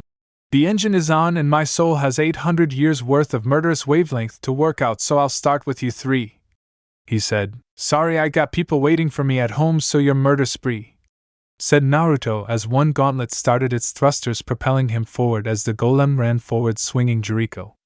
My life up to this point has been noting, just shit, no meaning at all. Now lay dead in the grave I make for you, boy, he shouted as the blade met the fist, both pushing for supremacy. The two broke apart, skidding on the ground. Ah man, I don't feel refreshed at all. What the hell, damn it. It's not supposed to be like this. This whole time I've been faking it. I didn't know my true self, said Jericho. Oh yeah, that's it, that's the thing. The thing I've cultivated all this time. For some reason suddenly I want to destroy everything. He shouted like a madman now as the golem swung the saw into Naruto's fists and kicks as they propelled themselves with the thrusters. They separates again and he got back next to Maka and Krona. Maka, Krona, we need to stop this thing. But getting close is dangerous with that golem's strength, he told his teammates. If there was a long-distance attack in that instant, I could jump in, said Maka, making Krona think about her screech. Alpha, sorry, we can't help, we're just observers. Even if you give me 3 pieces of candy, actually meaning souls, he said as Maka retorted, then 4, Ragnarok scoffed. Idiot, you've misunderstood me. There's no way I'd really want candy, dummy, he said as the golem got closer with Naruto charging his legs. How about 6 pieces? Maka offered. It's not a matter of number, he replied. Maka noticed how close the golem was. Then 16 pieces, she shouted as Ragnarok shouted into action as he blocked the saw with his body alongside Naruto's propelled kick. Maka Albin, you understood after all. I would have been happy with 3, good papai, I was negotiating, he said. I can't rip them apart with first gear, commented Jericho. Don't underestimate us, shouted Ragnarok and Naruto as they pushed the saw away and Ragnarok turned into his blade form. You're not bad, you know that, Ragnarok, said Naruto to the now albeit shrunken Ragnarok. It looks like you got a little smaller, commented Krona. It's not a problem, moron, I'll kill you, the blade shouted from its mouth. Fight each other later, said Naruto as Krona took stance. Let's go, Ragnarok, demon sword, she said. Screech Alpha, Krona shouted as she unleashed the screaming wave at the golem, knocking it off balance. With that huge body he shouldn't be able to make tight turns. If I can get in toward the torso I should be able to beat him, thought Maka as her and Naruto charged at the golem. Both took swings in the golem but made little damages, only slight cuts on either side. Damn it, nearly broke my hand on that thing, muttered Naruto. I haven't missed any maintenance. It may be an old type golem, but you won't kill it with something like that, said Jericho, preparing the saw to be swung toward Maka. Naruto ran to intercept only to feel something strike him from the wound he made, as did Maka. Both froze in their position. Maka, what's happening? Asked Soul. Can't move, thought Naruto. I'll rip your guts out, said Jericho, aiming to hit Naruto and Maka now. Krona blocked the blow from Maka, but Naruto thankfully only managed to get a mediocre cut across his chest thanks to his arms being in a position of block. Seeing his partner down, Soul shifted to human form and moved to Maka. Maka, what's going on all of a sudden? He asked worriedly. My body, I can't move, and I don't think Naruto can either. Soul moved to turn her only to find a sticky substance on Maka. Naruto had noticed the substance and had burned it away with his fox fire, and was able to get to his feet as Soul muttered. Thread, something's coming, said Naruto as he managed to get back to Maka's side. Except with his movements lagging, he took note of the scurrying noise around them. Spiders, he said when he saw the arachnids dropping from the trees. The spiders that were scattered across the world have assembled. I've been waiting, Arachne, said Jericho. A large mass of spiders began collecting by the golem. It looks like a black carpet, commented Maka, seeing all the creatures. The spiders began climbing into the golem. What's happening? The spiders are climbing into the golem, said Soul. They're being drawn to the soul inside the golem, she explained as Naruto and Krona took stance in front of the two. Stay back, you two, me and Krona will protect you, he said to the two behind them, and getting a nod from Krona. Naruto, are you sure you can still fight? She asked, noticing his shaky hands trying to fight the numbness. No, I may have got rid of the web, but I'm going to collapse in about 2 minutes, he said honestly, switching weapon to his big hammer, small hammer, and enlarging the hammer part. The spiders began taking form on top of the golem. The Kishin is revived. Insanity is running wild across the world. It's become a grand age while you've been sleeping, right? Said Jericho as a woman's figure formed from the spiders. Arachnophobia had begun to move, said Arachne as she stepped down from the golem. Naruto, Maka, and Krona could all tell Medusa they all thought, looking at the woman. Arachne, let me explain the situation, said Jericho, only to have her raise her hand to the saw, stopping him. No need, he commented. Maka, Soul, I know you had a fight last night over who burnt the curry, right? Soul forgot to turn the stove off, she said. How could you have known that? She began to ask, only for the woman to interrupt. I've seen your limits. I've seen everything in this world for 800 years by scattering my spiders. Krona and Naruto, she said, getting their attention. My little sister's kid in love. Looks like you didn't get much love, child, but Naruto, you still appear to be in pain of her betrayal. Well, I can offer you both happiness, she said very calmly. Both moved to strike her, but she blocked them with her iron fan, smacking Krona in the face and slamming it down on Naruto so he fell at her feet. I'm honestly shocked. I've become an ant during the last 800 years and nearly gained a brother-in-law. How odd. Jericho erased the child. We're taking the boy, she ordered.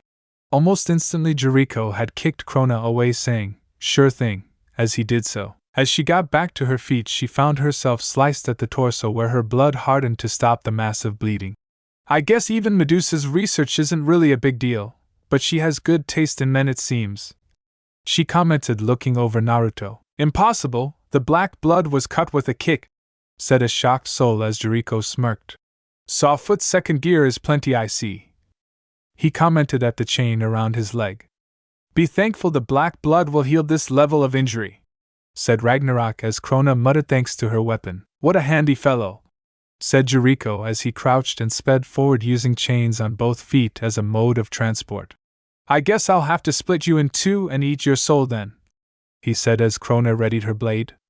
Gross, don't come near me in that poop squat, she said as she thrust with her blade, only for him to flip onto the blade and roll down it, catching her in the neck. Head, say farewell to the torso, it's beheading, he shouted as he brought his legs together to slice Krona's head off. He was stopped as someone slashed him. Holy cruciform sword hand! Came the attack, sending Jericho away as Justin now stood in front of Krona. Who the hell are you? Shouted Jericho to Justin, who was listening to his music. Naruto had regained consciousness and used his hammer's power by tapping the pole to the ground. Earth's seal, he muttered as he tunneled underground, surprising Arachne only slightly, thinking she's knocked him out. He popped out next to Maka and Soul, only to fall on his face. Damn, can't move now, he muttered. Soul then took note of the man in front of them. His arm was impaled by a guillotine? He questioned, earning a grunt from Naruto.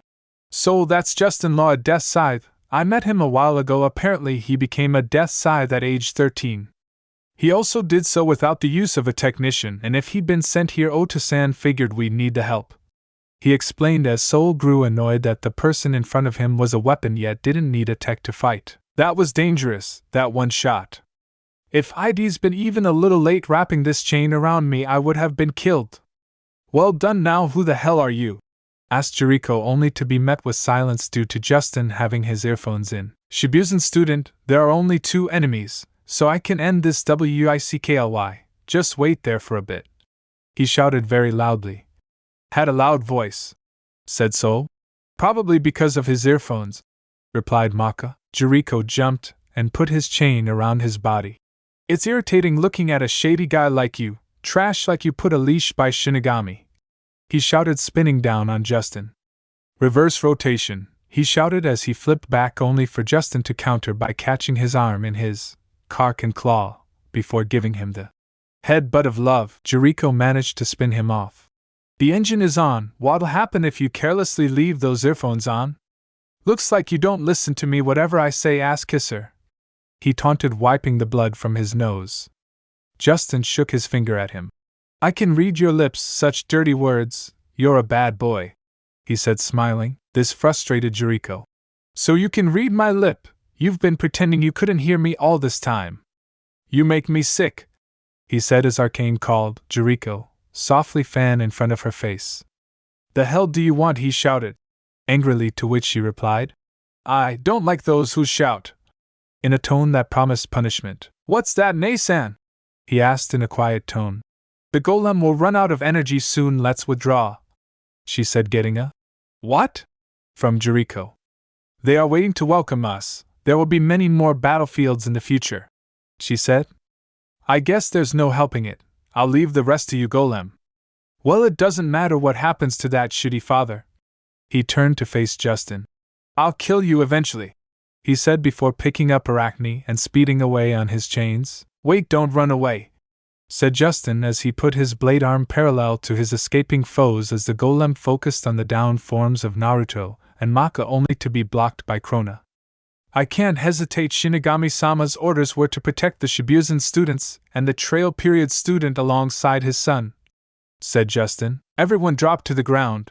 This one's going to be flashy, he shouted before praying. The people of the City of Death, beseech you our God as Christ is just. He continued to pray as his wavelengths strengthened and he jumped up above the golem. Law-abiding silver gun, he exclaimed as his guillotine sliced through the golem's neck with the help of his string. He dropped down to the floor as the golem fell.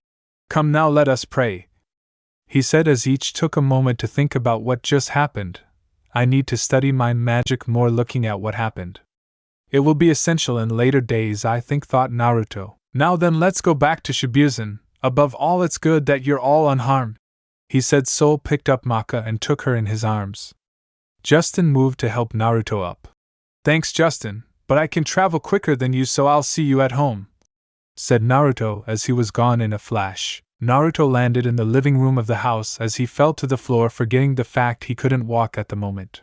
Maybe the nurse's office would have been better, he mused as Marie walked into the room and spotted him. Naruto-san, what happened? She asked, concerned. Sorry, Marie-san, the mission I went on got bad very quickly and I ended up being caught in a spell of Arachne and I currently can't move, he said, chuckling slightly as she helped him up, holding him bridal style. Well, I can see you certainly have a lot of strength, Marie-san, despite you looking soft and innocent. He complimented her and got a small blush on her face before it saddened. I still can't find a guy though. I hate being tossed aside, she muttered as she carried him through the halls. Don't put yourself down, Marie-san, you've just not found the right guy who can appreciate you. You have strength but also a kind and caring nature like a mother would, he said, making her smile. She set him in his bed and was about to walk away. Wait, Marie-san, do you mind staying for a while? I'd prefer the company, he asked, trying to hide the pleading tone for not being alone with his thoughts. She nodded and took the seat next to his bed where there was a collection of books. How was teaching, Marie-san? Hope the class was okay, he said, getting another smile. The students are nice and hard workers with a couple exceptions, but it's a class full of personality. Although I still need a student to guide me through the halls, it's a little embarrassing," she said, sticking her tongue out cutely. "Don't worry, I'll be more than happy to guide you through the halls so long as the girls don't claim me," he said, chuckling as Marie got a confused look. "Oh, sorry, I forgot you don't know. You see, where I came from, the last of a family usually had to take multiple wives as a result of practice that Oto-san allowed me to do here. As a result, I'm currently seeing Blair-chan, Patty-chan, and Liz-chan," he explained, getting a wide-eyed expression from the woman. "It's weird, I know, but I love all the girls and they do the same, and besides, I always wanted a big family," he said before wrinkling his nose. "Marie-san, can you scratch my nose under the mask? It's irritating me," he said as the woman nodded happily, getting a chance to sew the boy's face. In all honesty, she was surprised but also relieved at his confirmation that he was a polygamist. It meant she may have found a solution to her problem if she was lucky. She rolled on the mask to see the whisker marks that she was tempted to touch but resisted, for now at least. She scratched the irritating spot as Naruto sighed in relief and relaxed a little. "Marie-san, how do you sing, if I might ask?" he asked. "Pretty okay based off what Azusa says, why?" she replied with a finger on her chin in thought. "WW, would you sing a lullaby please? I need to rest, but I've been unable to do so for a while and a song usually soothes me." "You don't have to do it," he said, blushing in embarrassment. She sat on the bed and stroked his hair as she began a song she knew, Lala's lullaby Grayman do not own, and as she sang for him his eyes drifted closed, his muscles losing their tension. She continued to sing and stroke his hair, feeling how soft it was in her fingers. After a while his body thrashed a little, but Marie applied a little of her wavelength, and used some of her electrical power to relax him further. "Sleep now, Naruto-san, you deserve your rest. I've only been here a few days, but you have made me feel welcome here and looked after me as well. I just wish you would let me help more. I see the signs of pain when you walk. Try as you might, you can't hide it. You say you want a big family. I just wonder if you'd let me in. I want to help with your pain, Naruto-kun," she thought as she continued her actions until she felt sleep take her too. Arachne sat in her web inside Baba Yaga's castle, 2,000 meters underground, a castle shaped like a spider with its 8 legs. "Report, how is the development of the demon toll, the morality manipulation machine, coming along?"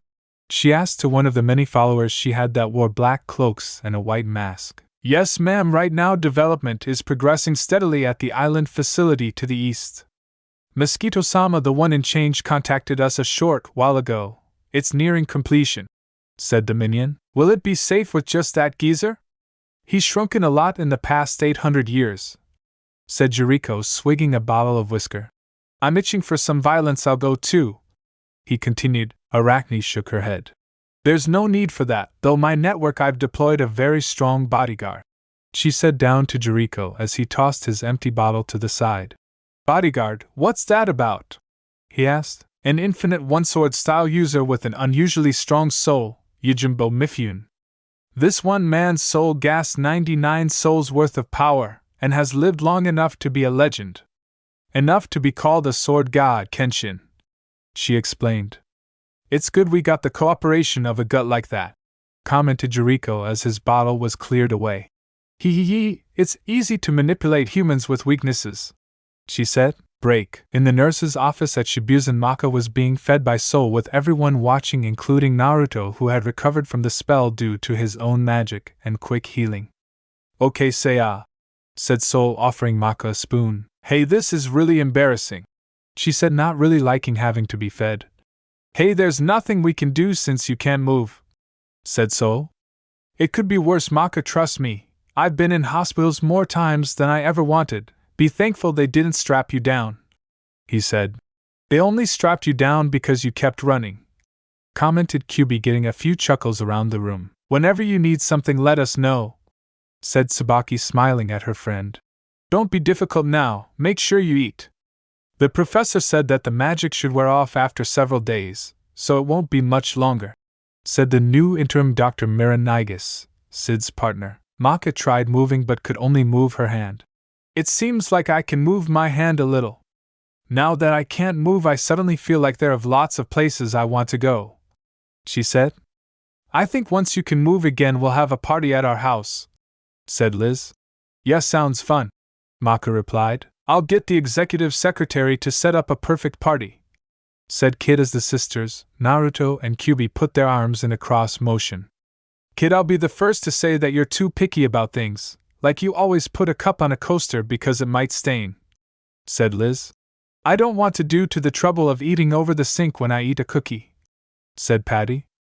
Face it, Kid, you are better off letting us plan it, and not hand vacuuming guests when they enter the house, said Naruto as Kyuubi shuddered at the memory. By the way, what have you been rummaging around over there for the whole time?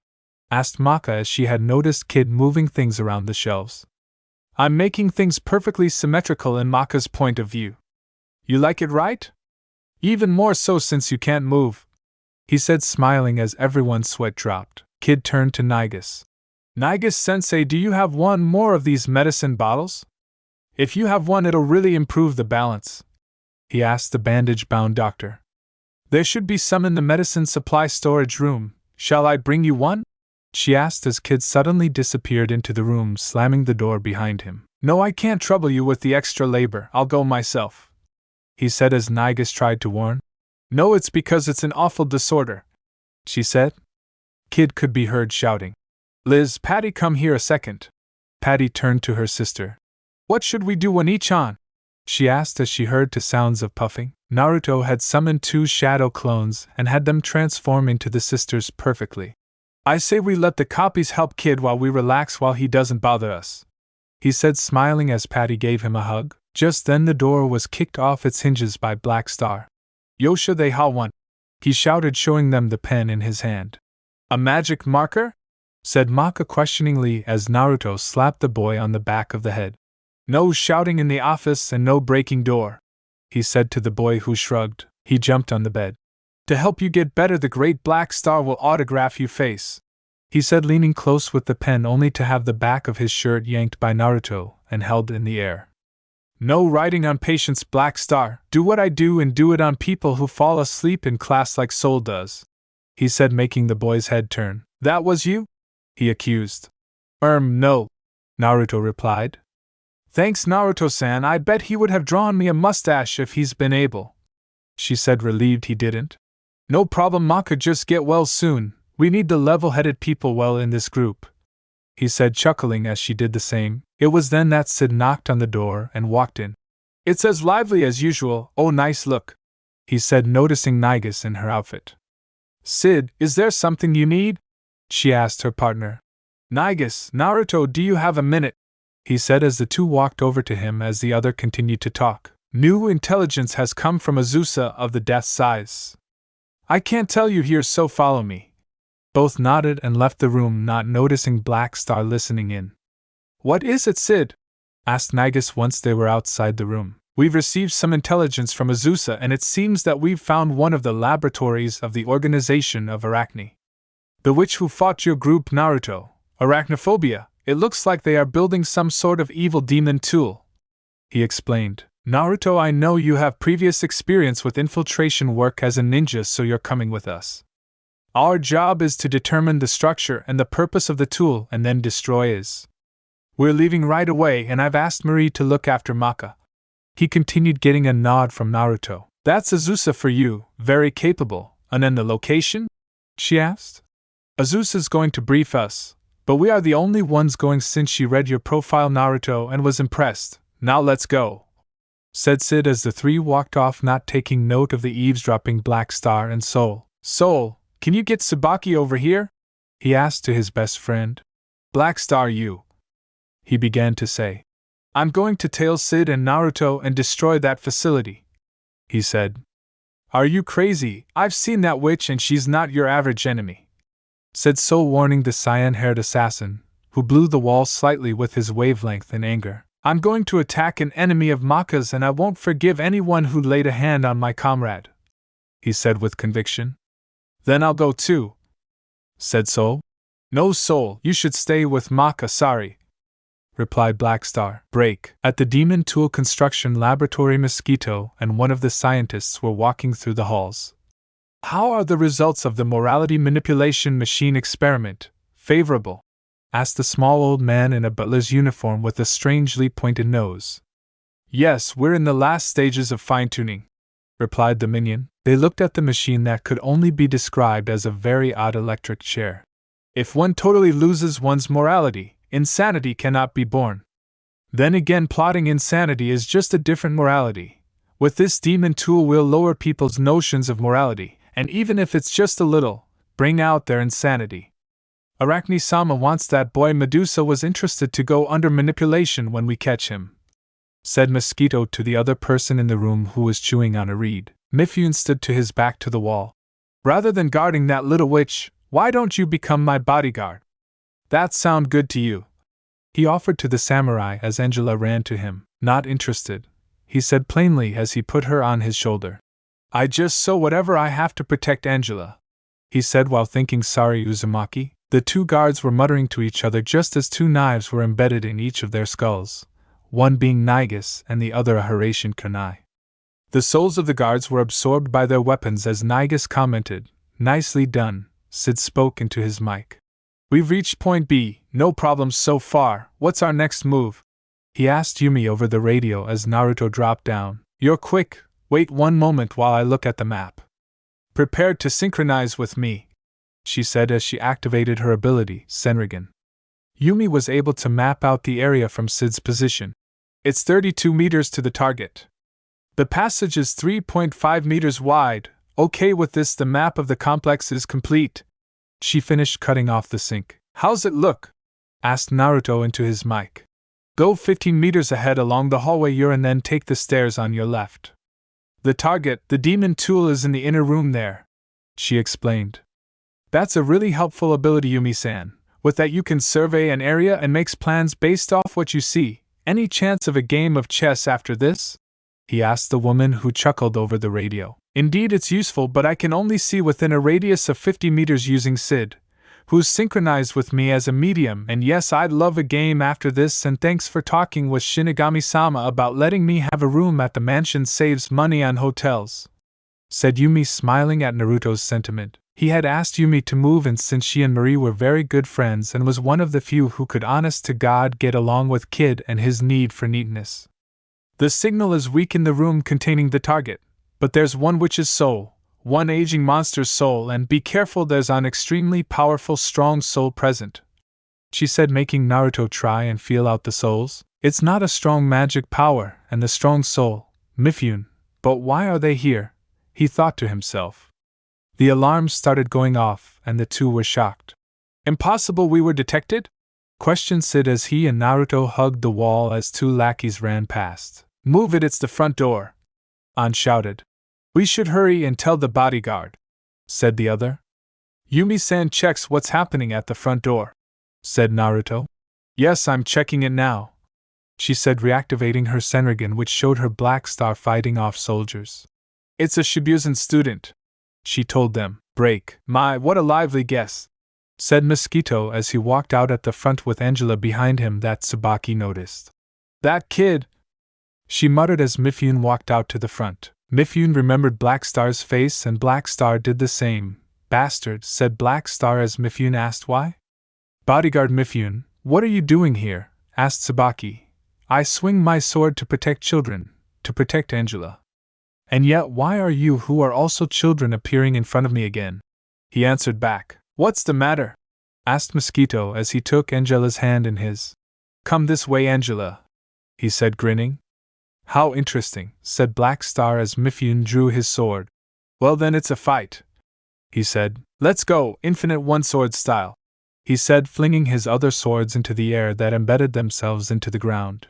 "There's an oppressive feeling coming from each sword struck in the ground," said Black Star as he quickly blocked a strike from Mifune. "Who this child can stop Mifune's brute strength, but that's not all there is to Mifune's sword," said Mosquito, observing the first move made and Mifune using his foot to try and cut Black Star. He maneuvered out the way and swung with his free fist. He was stopped by Mifune's hand. "I don't need a sword to parry an immediate counterattack. I can tell from your movements you've matured. I guess you're no longer a child," he commented calmly despite the fight. "Of course," said Black Star as Mifune jumped back. "I've mature? The great Black Star has already beaten you once. Try not to sound so conceited," he said. "You're the one who sounds conceited," Mifune likes kids, so he's not fighting seriously against a kid like you. Mifune is even stronger when he's serious. Angela shouted to the boy she found annoying, remembering that only her friend Naruto could fight Mifune evenly. Why is that kind of person? Asked Tsubaki. I won't forgive you if you go easy, you understand, said Mosquito sternly. Though I might say my opponent is a kid, there's no way I'll lose to the same opponent twice, said Mifune, getting ready. Meanwhile, Sid was tacking photos of the demon tool. So this is the demon tool we've heard about. It looks like it's meant to manipulate human morality. Azusa, what's going on with the situation at the front door? He asked as Naruto was placing explosives around the facility. Right now, the Shibuzen students are in battle with the person with the strong soul. However, the difference in strength is clear. It's overwhelming, she informed them. Well, I'd better set my explosives and destroy this thing. Naruto should be done with his soon anyway. We weren't expecting it, but those Shibuzen students going on a rampage made this operation go smoothly. I don't know who it is, but I'll wait for you, he said, setting his timer. Black Star now using his Kuzurigama threw the chain around one of the sword and pulled on the chain, launching the sword toward Mifune. I'll send your sword right back at you, he shouted as he blade span rapidly toward Mifune. He caught it with ease. He threw the sickle toward Mifune. He dodged. As it, I'd let you run, said Black Star as he pulled the chains to sweep. Mifune picked up a third sword and jumped in the air. 3 shining paths, he shouted, throwing the blades into the chain links, trapping it. I see, the swords Mifune carries aren't just for swing, commented Mosquito as Mifune ran atop the sword handles toward Black Star. He swung at him, but Black Star's reflexes allowed him to dodge, only for Mifune to catch and trip Black Star with his own chain before going for a double blade strike. He got him, said Mosquito. Smoke bomb mode, said Tsubaki as she dispersed into smoke, blocking Mifune from his target. Ninjato, Kuzurigama, and smoke bomb, that demon weapon perhaps, muttered Mosquito. You really saved me that time, Tsubaki. Now Yoto mode, he commanded as the blade appeared in his hand, pulsing with dark energy. There's no mistaking it, that weapon is part of the clan descended from the demon weapon Arachne-sama created.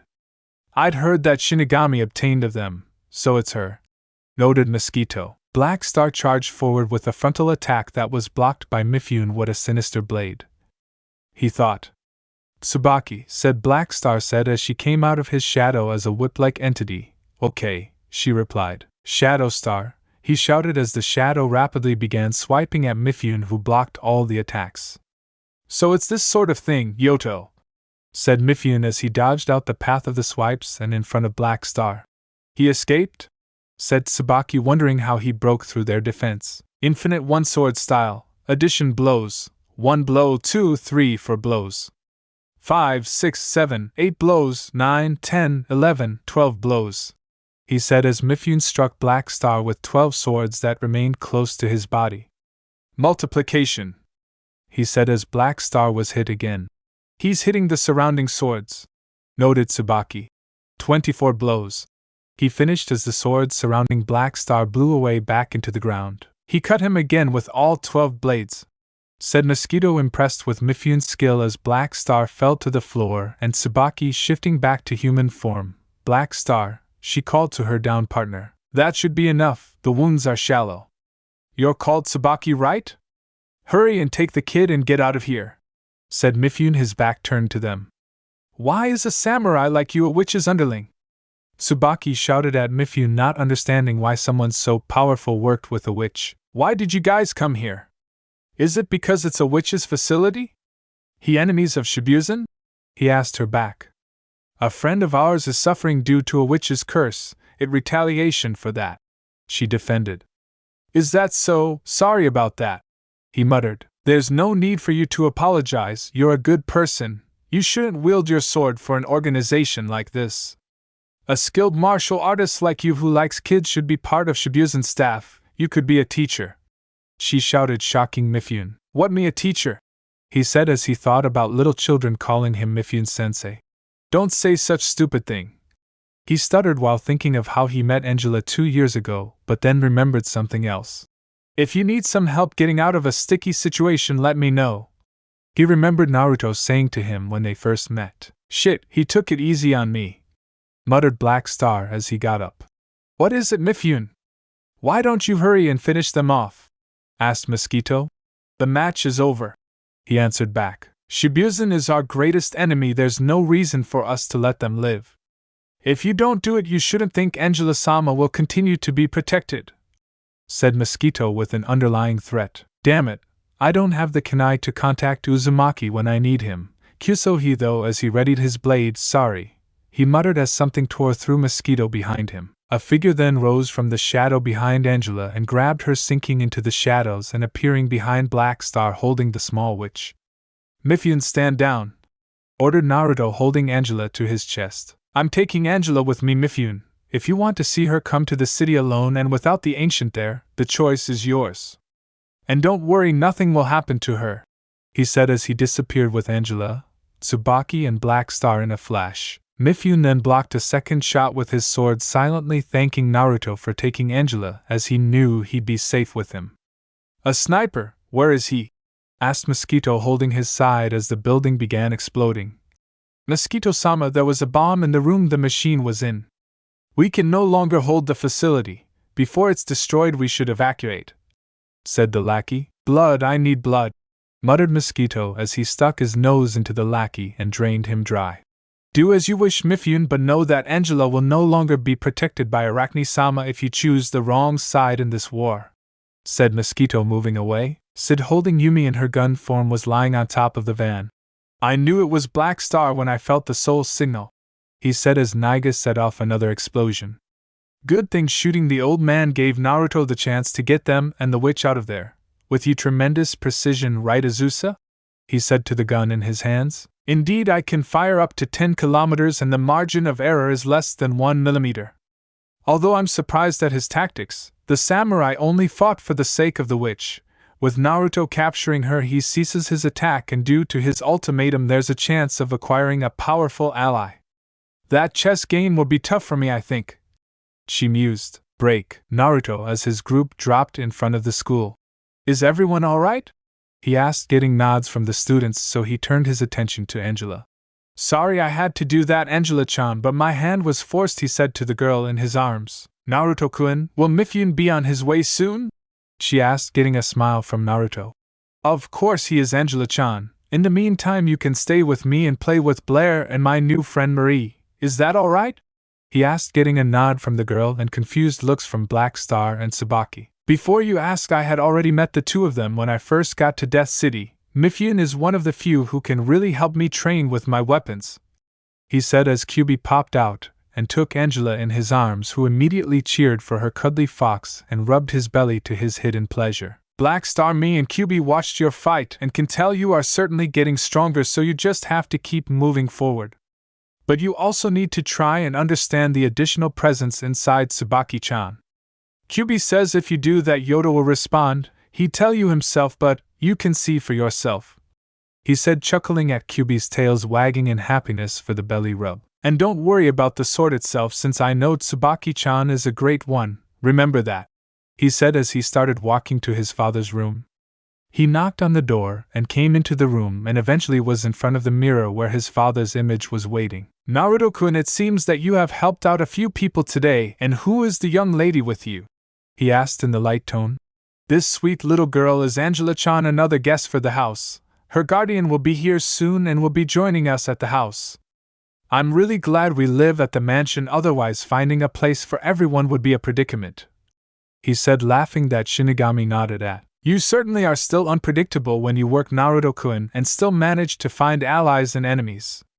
I know it troubles you to be placed in the middle of another war, but I thank you for your aid in all this, he said with a small bow. Naruto took Angela and rested her on his shoulder like Mifune did.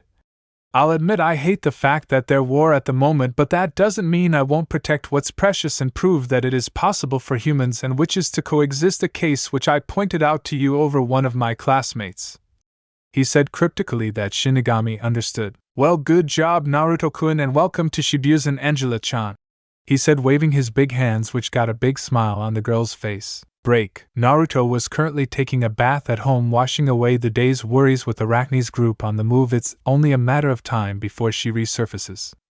I may have to ask the sisters to help me out since Iruka-chan won't be free much longer. God damn Medusa, why did you have to do all this? I should question why I still love her, but then again I do have history with snakes, he thought as he washed his hair. Cubewood had added his input but was napping from the belly rub Angela gave him. The girl loved the feel of his fur and giggled at his reactions to her rubbing. Not every day you get an all-powerful beast purr in your hands. Mizun-chan told me about the sway of magic all witches go through, and we don't know her magic type yet to find out. The girls should be a good influence on her, and if I give the sisters the kunai I can get them to help out when the times comes, he continued to think. He then remembered Mifyun's fight with Black Star. Knowing him, he's not taken it well. With the Kishin incident he may feel like he failed, although Tsubaki-chan will help him with it alongside Sol and the others. Hopefully as good as Stein's new partner Nimue, a strange girl who could turn into a trip-pointed spear. She also loved to experiment of living things. Naruto still wondered where he found the perfect weapon match for him but decided not to get a headache over it. As he got out and put on his clothes as the bell rang, he quickly zipped to the front door and opened it to find Tsubaki in a pair of jeans and a cream sweater. "Oh, Tsubaki-chan, what can I help you with? Come in," he said, letting her in. "Thank you, Naruto-kun, but your mask." She pointed out that he wasn't wearing one. "Oh yeah, just had a bath before you rang, must have forgot to put it on, and I think everyone in the house has seen my face anyway, except Yumi-san and Marie-san," he noted. "So is there anything I can help you with, Tsubaki-chan?" he asked, smiling, which was 5 times more charming with the mask off. "I just came over to say thank you for helping us out today with the fight with Mifyun-san. And for giving him the chance to get away from that organization. He really didn't deserve to be there," she said, blushing slightly. "It's no problem, Tsubaki-chan. We've talked about Angela being around other people so that she might not grow up to be like destructive witches. If anything, because of your suggestion to him of being a teacher, I should thank you," he said as he took out his violin and played Mo, Tedatai Nandisuka? Gurren Lagann Os do not own. Tsubaki enjoyed his playing as he hadn't done it much lately, and was pleased she had this moment to herself. She had honestly wanted to talk to Naruto about how she felt. Ever since he had helped her with her brother, she found herself more drawn in by his kindness and charm. Her heart leapt when she had received a pearl necklace in her room, with a card from Naruto saying Merry Christmas. "Come on, Tsubaki, you can do this. He's always there for you and likes you, so just ask him," she thought, trying to psyche herself up. "And Naruto-kun," she stuttered, blushing, holding the bottom of her sweater. He turned to her. "Yes, Tsubaki-chan," he said. Do you like me?" she asked. "Of course I do, Tsubaki-chan, why wouldn't I?" he replied as she shook her head. "No, I mean, do you like me, more than a friend, like Blair-chan?" she questioned, pushing out a lot of courage to do this. "No, I don't like you like Blair-chan, Tsubaki-chan. I like you in a different way, like I do for Liz-chan and Patty-chan," he said, smiling as the girl's head jerked up to see a soft smile on his face. "And before you ask, I didn't make the first move because you have to want this. With all that I am, I attract trouble, and I don't want to put anyone I care for in danger, so I have to ask. Tsubaki-chan, are you sure you want to be with me?"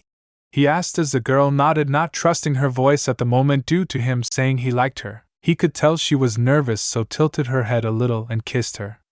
She was shocked but quickly got into the kiss, their tongue massaging each other and exploring each other's mouth. He wrapped his arms around her, as she did the same as he stroked her back, earning a moan from her, allowing his tongue to explore further into her mouth. They eventually broke away for lack of air. Panting slightly, she stared at Naruto, and after a minute asked, "See, can we do that again, please, Naruto-kun?" she asked, to which Naruto resumed the make-out moment, and moved one of his hands to her rear and gave a squeeze of a cheek, making her moan more into the kiss. She grabbed the back of his shirt, not wanting the moment to stop, as despite her gentle nature, Tsubaki had wanted to do this and more to Naruto since she received her necklace. She wanted to be the one that helped him through the pain and forget Medusa, in short, hidden pervert, which showed as she moaned louder into the kiss. Sadly, her moment was ended by Naruto, and she whined for the lack of contact. Now, Tsubaki-chan, we can't run before we walk. We're going on dates before we do anything else, otherwise it's unfair to the others, and if we do more here we're going to be caught," he said as she blushed redder at the thought of being watched, and nodded. "We'll go on a date soon, I promise, but until then, good night, Tsubaki-chan, and see you tomorrow," he said, giving her a small kiss this time before showing her out. Bye Naruto-kun, she said as she left with a big smile on her face. As Naruto closed the door, he sighed in relief that Tsubaki had revealed her feeling now and could date her now. He smiled as he made his way to the Mizun's room and walked in, seeing the eldest reading and the other sisters watching TV. Mizun-chan, can we talk? He asked the eldest, getting a nod. He sat down at the table next to the mature witch. I think I need to let you go, he said, getting a shocked look from the woman. I know it seems off, but I have this feeling that Medusa will reappear soon and Iruka-chan's going to need help. What I'm asking is for you to play the bad guys or gals until I can get Iruka and remove her snakes, he explained to Mizun. Do you trust us not to turn our backs on you? She asked, getting a nod. You have given me no reason to not trust you, but if you do this, all of you will have to carry the special kunai that can teleport you or me. I'd like to be able to get you to help me and the others raise Angela when the sway kicks in so she doesn't get violent tendencies, he told her. You realize that if we do this, we will most likely have to attack you, friends, she told him, getting a nod again. Then I guess we'll do it. I and my Ness-sans trust you, Naruto-kun, since you've showed kindness where others showed anger. She smiled at him. Thank you, Mizunarg. He grabbed his head in pain as his memories started again. He fell from his chair, gripping his hair as he saw the hand sticking out of her chest, and the rage in the killer's eyes. Flashback. You should have learned to protect your wives better, Naruto-kun. Especially the ones that I can use to my advantage. Even with her curse mark gone, Anko still has some or Orochimaru-sama's chakra that I can use, whereas Taiuya no longer has any, so she is useless. Say goodbye to your wives, Naruto-kun. She a minute at the most, enjoy it while you can, and don't worry, I'll take good care of Anko, said Kabuto after his snake hands had pierced through Taiuya as she, Naruto, and Anko were escaping for better ground. Naruto was torn, wanting to stay with Taiuya in her final moments or follow Kabuto. He decided to use 20 Kage Bunshin to follow him as he brought Taiuya's face to his. Taiuya-chan, please, speak to me, he said in tears. Naruto-kun. I'm sorry, I wasn't fast enough, she said as bled heavily.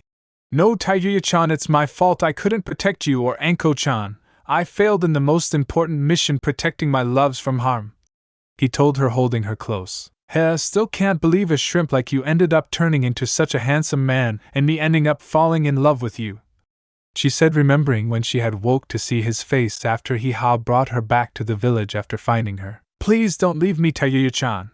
I don't want to lose someone else. I don't want to lose the one who taught me the beauty of music, he said, crying as she did the same. I can't stop bleeding, Naruto-kun, and we don't have medical training enough for this. Just do me one thing, Naruto-kun, she said. What? He asked. Even when I'm gone, don't forget the music that you play? It's a beauty to be shared with the world. Promise you'll continue to play. Promise me, Naruto-kun, she pleaded, getting a slow nod from Naruto. Let me have my flute, Naruto-kun. I want to play one more time, she said as Naruto brought her instrument to her lips. She played until she could no longer breathe and went limp in Naruto's arms. Goodbye, Taiuya-chan, he said, kissing her forehead before sealing her body in a scroll and chasing after Kabuto, now holding the flute in his hand. Flashback end. Naruto's vision came back into focus and saw all the Mizun sisters standing over him. Sorry, the memories vary in strength and sometimes I can't handle them, he said, wiping the tears from his eyes. Naruto-kun, how long has it been like this for you? Asked the eldest Mizun, concerned. Since the Kishin's revival, the memories flash in my mind and I have no control over them, he told her as he got into a sitting position. The youngest Mizun took him in a hug. We heard you talking and we can tell you are suffering, said the littlest Mizun. He patted her on the head. It's the pain I have to take, he said solemnly. The eldest hugged him from the back. You're too good to have to suffer that, Naruto-kun. It's worse at nights, isn't it? She asked as Naruto nodded. Then you're staying with us tonight, and leave tomorrow after you inform Shinigami about it.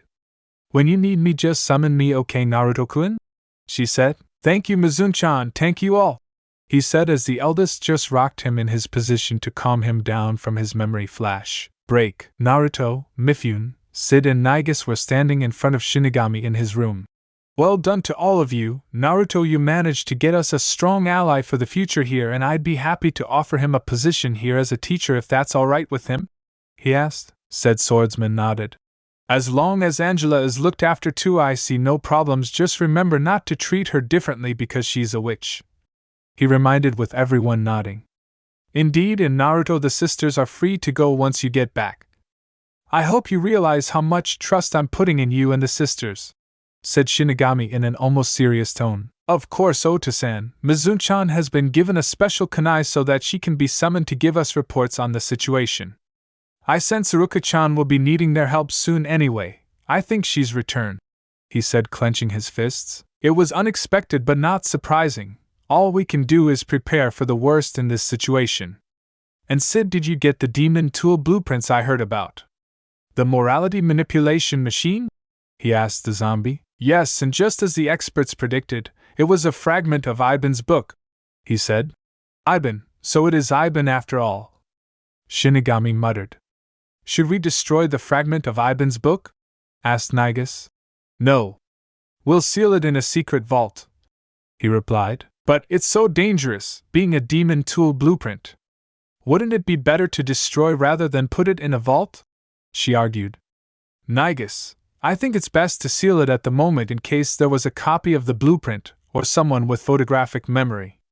The blueprints could be used to tell us how to reverse the effects," Naruto explained. She and Sid nodded at the logic and began walking off. "Understood. We'll immediately have it sealed in the vault," said Sid as he and Nigus made their way.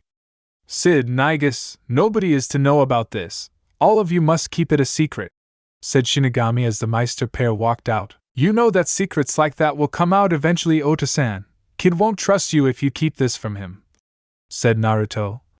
"Naruto-kun, I have to take that chance," said Shinigami as the two warriors made their way out. Break. In the classroom, Stein was started the class.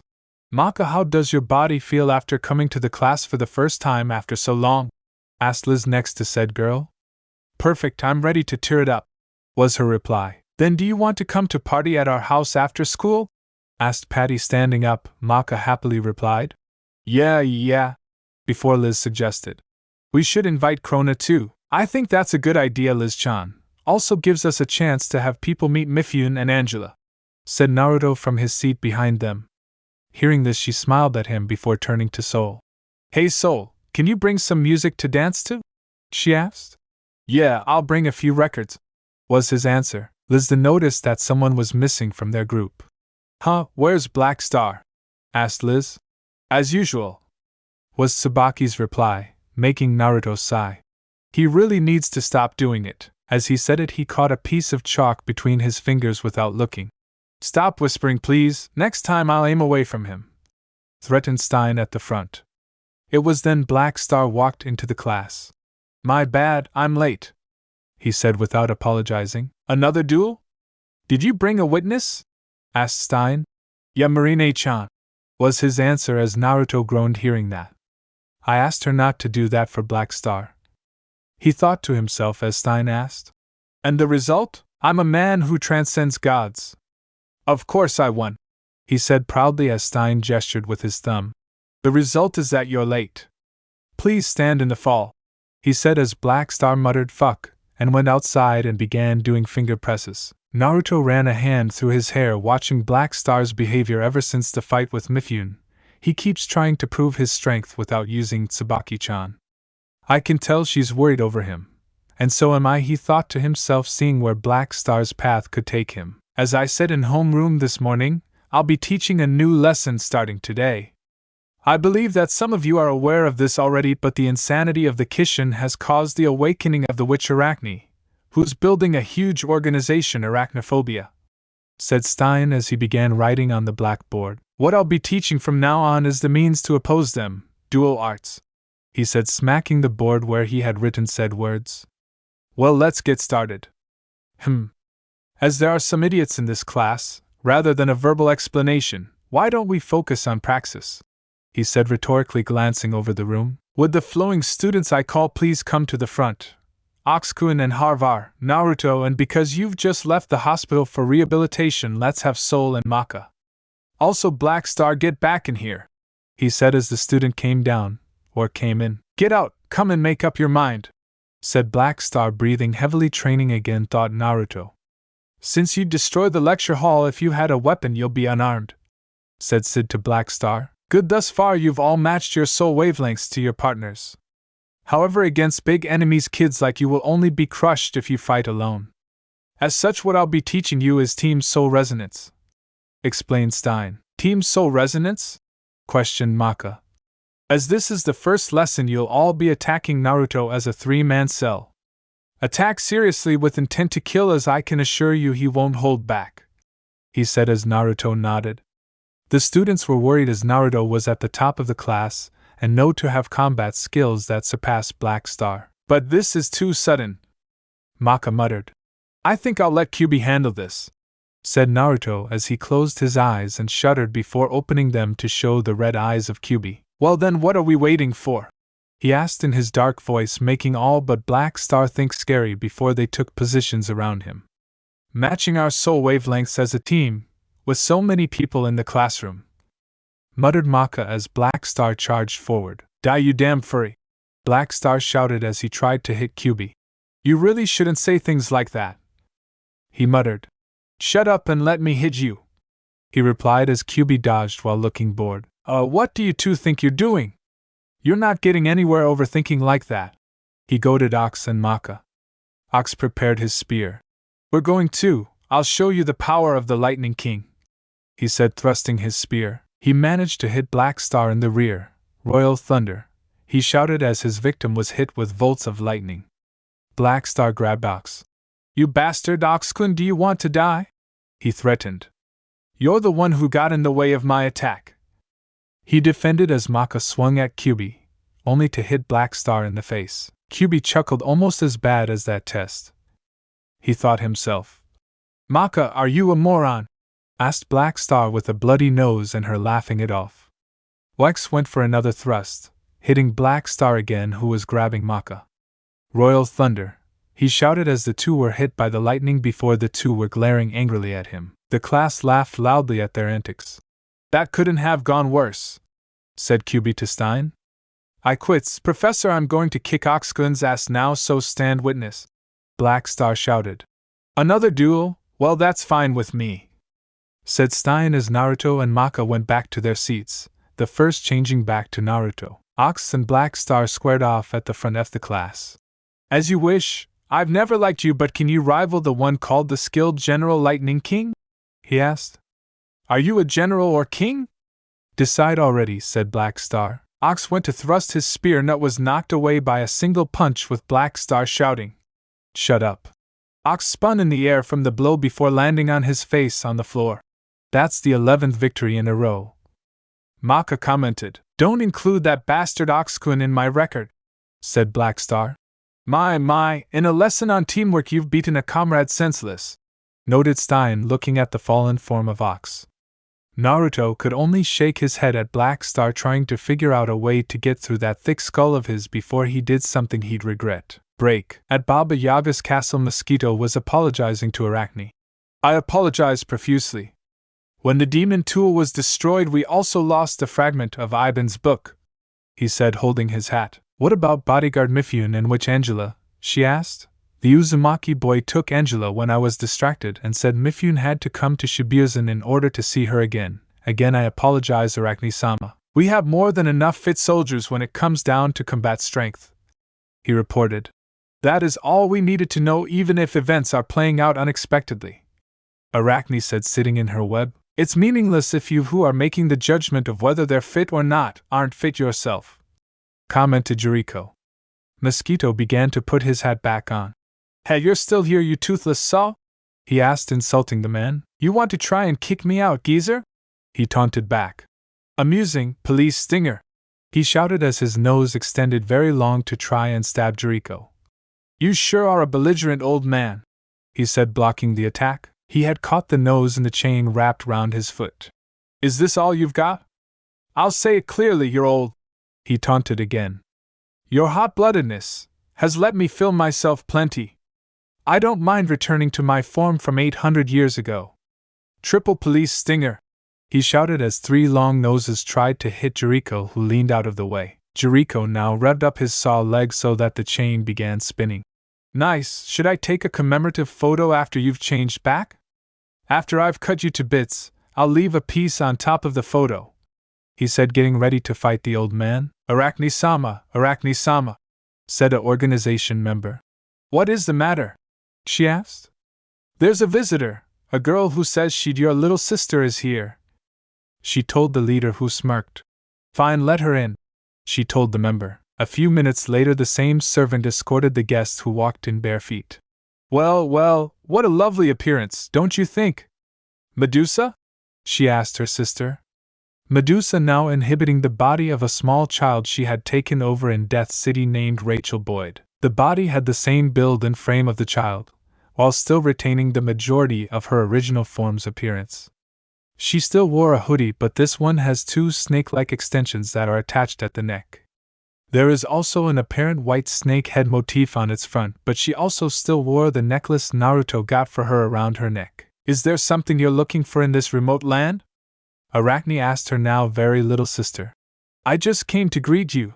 I'm your little sister. Isn't it obvious that I'd come?" Medusa replied. "I see spying is still your forte," she commented as Arachne replied. "And I see you still run wherever I am when you're scared, with the excuse that you've just come to greet me. To think that you've come in person into enemy territory rather than sending someone else. You may be a leader, but you're in the most dangerous position. Why don't you remember to use others like I do?" Arachne lectured to her sister. Medusa smirked a little. "You're talking about my infiltration into Shibuya, I take it. I don't believe things unless I experience them myself," she said back. "How foolish! Even after you've been forced to take that bratty-looking form, you still haven't learned," said Arachne, almost criticizing her sister's form. Medusa curtsied with her hoodie. "I wonder, isn't this form perfect for deceiving people?" she said, smiling innocently. "Be that as it may, to have been so seriously wounded, to the point where your soul broke into pieces. You did well to stay alive, I'm surprised," said Arachne in mock praise. "In that situation, the thing I had to be most careful of to avoid was having my soul taken by Stein or the Death Scythe. As such, when Stein started to deliver the finishing blow, I pulverized my soul into tiny bits. It was a gamble with a low chance of success," she explained to her sister. "No matter how great a witch may be, once you get into a situation like that, it's the end. But that situation was quite unusual," said Arachne. "Yes, it was. Immediately following the Kishin's revival, an expanding wavelength of insanity filled the atmosphere." Medusa began explaining her survival again. "It was reckless to mend my shattered soul inside that snake I escaped in. It wouldn't have been possible without the rise in demonic power due to the Kishin's wavelength of insanity. I won't be doing that again," she finished before turning her back on her sister. "And what bring you here?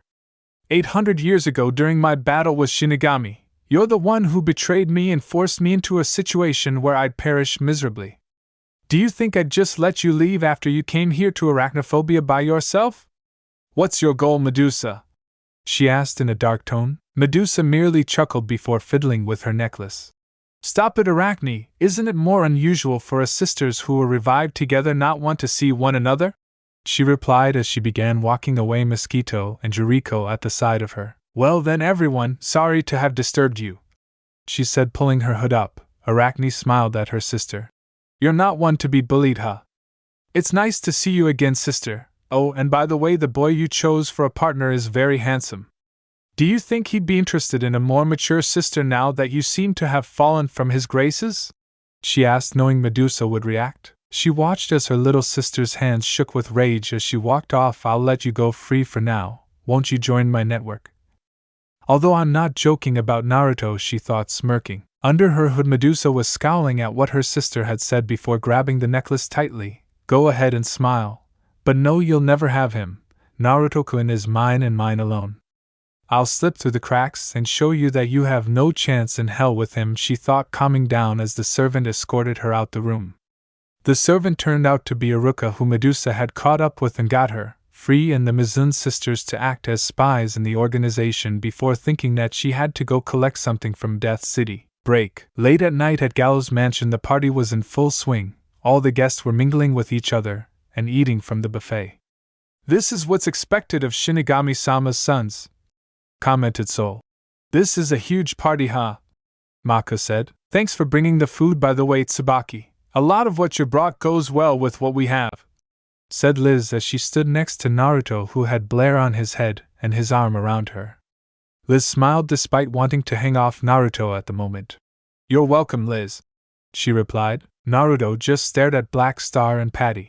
Good God, it's like me and really good ramen, he said, wondering where all the food went for Patty Chest. He thought simply. Kid had now started inspecting people's clothing and putting coasters everywhere so people could put their drinks down.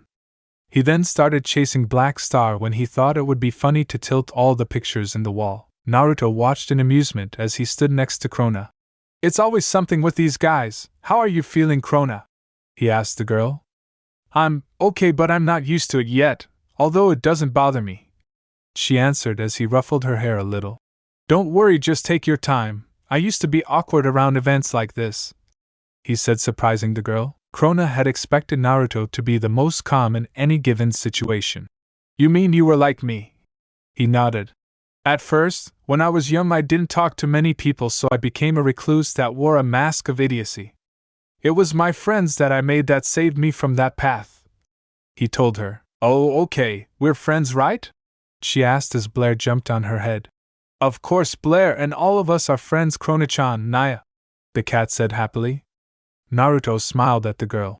Blair-chan is right, Krona, and if you ever need anything, come and see me, whatever it may be, he said, holding her shoulders, making her smile a little. It was then Ragnarok came out. If that's so, let me eat something, he said as Kyubi came out too. Only if you say please, he Fox said smugly as he was bigger than Ragnarok. No fighting, you two. Now try some of Tsubaki-chan's cooking, said Naruto, offering him a fork. I wonder if you'll like it, the cook muttered. Ragnarok's mouth opened so his large tongue could take the food, and Naruto stared curiously, never actually knowing he could do that in chibi form. After enjoying his food, the little weapon began talking with the other guests before having another thumb war with Kyubi, winning this time and looking like he won a title when he did. Soul, thanks for bringing the records, they're really good, said Liz as he put the record he just used away. I'll wear these, okay? He asked. You said you wanted something to dance to, so I ended up bringing some funk. Doesn't really match the atmosphere of the room, though, he commented, which Naruto and Kyubi nodded to. Then play the piano, there's one here after all, suggested Maka. What's with this all of a sudden? Said. It's been a while since I heard you play, said Maka, trying to rag him over. Give me a break, I'm going to the bathroom, he said, walking away. If you want play, can I? Asked Kyubi. Maka nodded as Kyubi cracked his paws before playing a tune for the room, Tifa's theme Do Not Own. So, can he play piano? Asked Liz. Maka sighed. Soul played for me just once, when we first partnered. What kind of song did he play? Asked Naruto as Kyubi played. A really dark, strange song. This is the kind of guy I am, he said, and suddenly started playing. Naruto chuckled at that. Dark and strange. Interesting way of describing him. Meg nodded before getting a small smile. But somehow I think his aloofness had made him an interesting partner. Just don't let go is all I can say to that. You picked out a good partner, Maka-san, Naruto said, making Maka smile more. Nei-san, called Patty as she and Kid came over. Kid, Patty? What is it? What happened? She asked. Orders from Shishiya, come with me, answered Kid in a serious expression. Seeing the expression, Naruto pulled the two girls into a hug and kissed their cheeks through the mask, making them blush. It's probably a mission, so take care and look after Kid. See you when you get home, he said as the two rushed off to their partner. Kid told them they were going after a demon tool in the Sahara Desert, and had to leave now so that arachnophobia didn't get their hands on it. They left quickly as they could as the party went on without them. Break. Well, let's call it a night, said Maka as they were leaving the mansion. Shame Kid couldn't stay, but some things just happen, said Naruto as he petted Blair in his arms. It's just proof he doesn't have any star power, commented Black Star, which Naruto and Kyubi shook their heads to. Krona, can you and the chibi get back to the Shibuyan guest rooms by yourself? Asked Kyubi. Yeah, I'll be okay, she replied. Don't forget to visit if something is bothering you, Krona, said Naruto. Or you can come over to ours next time, suggested Black Star. Or our place, Krona, we'd be happy to have you over, added Maka. Krona smiled at her friends.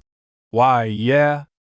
Just get ready to lose again next time for ball, said the two. The friends went their separate ways home and Krona chatted with Ragnarok as they walked. Hey Krona, bastard, why don't you get a partner who can cook well too? He asked as he liked Tsubaki's food. You're my partner Ragnarok, was her simple reply. The party was pretty fun, wasn't it? She commented. Pfft, you're pretty simple-minded, but it was okay, he muttered, thinking about his mini rivalry with Kyubi. Krona then noticed a strong presence behind her and turned round to see the snake eyes of her mother. I miss you, Krona, she said, smiling. Medusa-sama, she stuttered. I'm so happy you recognize me even in this form. Pitiful, isn't it? She said, still smiling innocently. You got smaller just like me, commented Ragnarok as Krona was currently speechless. Why are you in Death City? She managed to ask. Medusa tilted her head. Isn't it obvious? I came to see my two most favorite people in the world. I was worried about you and Naruto-kun, she answered, fiddling with her necklace. Worried? Are you here to take me back with you? She asked. Medusa shook her head slightly. No, you should stay here at Shibuya. It's a perfect situation for you to spy for me, she said, shocking her daughter and partner. Spy? I can't, she stuttered out. Her mother, still in a calm tone, asked her. Don't be so humble. Isn't the reason you infiltrated Shibuya to spy on them? This is work only you can do, Krona. Somewhere in Shibuya there should be a secret vault. Concentrate on finding that for now. And keep an eye on Naruto-kun and how close he gets to the other girls. Medusa put her hood back on and began walking away. I'll contact you again. But as she was about to leave, Krona spoke. Wait. I have friends in Shibuya like Naruto-san. I don't want to betray Shibuya, she said, waving her arms, trying to say no. Medusa turned to her daughter with a slight disappointed face. You'll do it for your mom, won't you? She asked cutely. Krona trembled, seeing Naruto and Maka's faces. I understand, she said with a scary expression. Goopapai, now it's getting interesting, commented Ragnarok as Krona had a small creepy smile on her face as she continued her way home. Medusa walked out of the city and stared back at it. Insanity is swirling around Death City. Soon, I'll awaken and take you back, Naruto-kun. Knock on wood, said Medusa as she walked away from the city. Break. Mifune, don't hold back right now. I'm not in the best of moods, muttered Naruto, holding a tonfa in his right hand, Marie's weapon form. He felt irritable for some reason and wanted to get it out of his system. After the party had ended, he just felt a nagging at the back of his mind, and he felt a good spar would get it out of him. Uzumaki, I never hold back on you after our first battle, you know that, said Mifune as he blocked Naruto's strikes against him with his sword. However, Mifune had noticed that Naruto seemed distracted by something and couldn't place it, but continued nonetheless. Good, Marie-chan's soul resonance, he said to his weapon.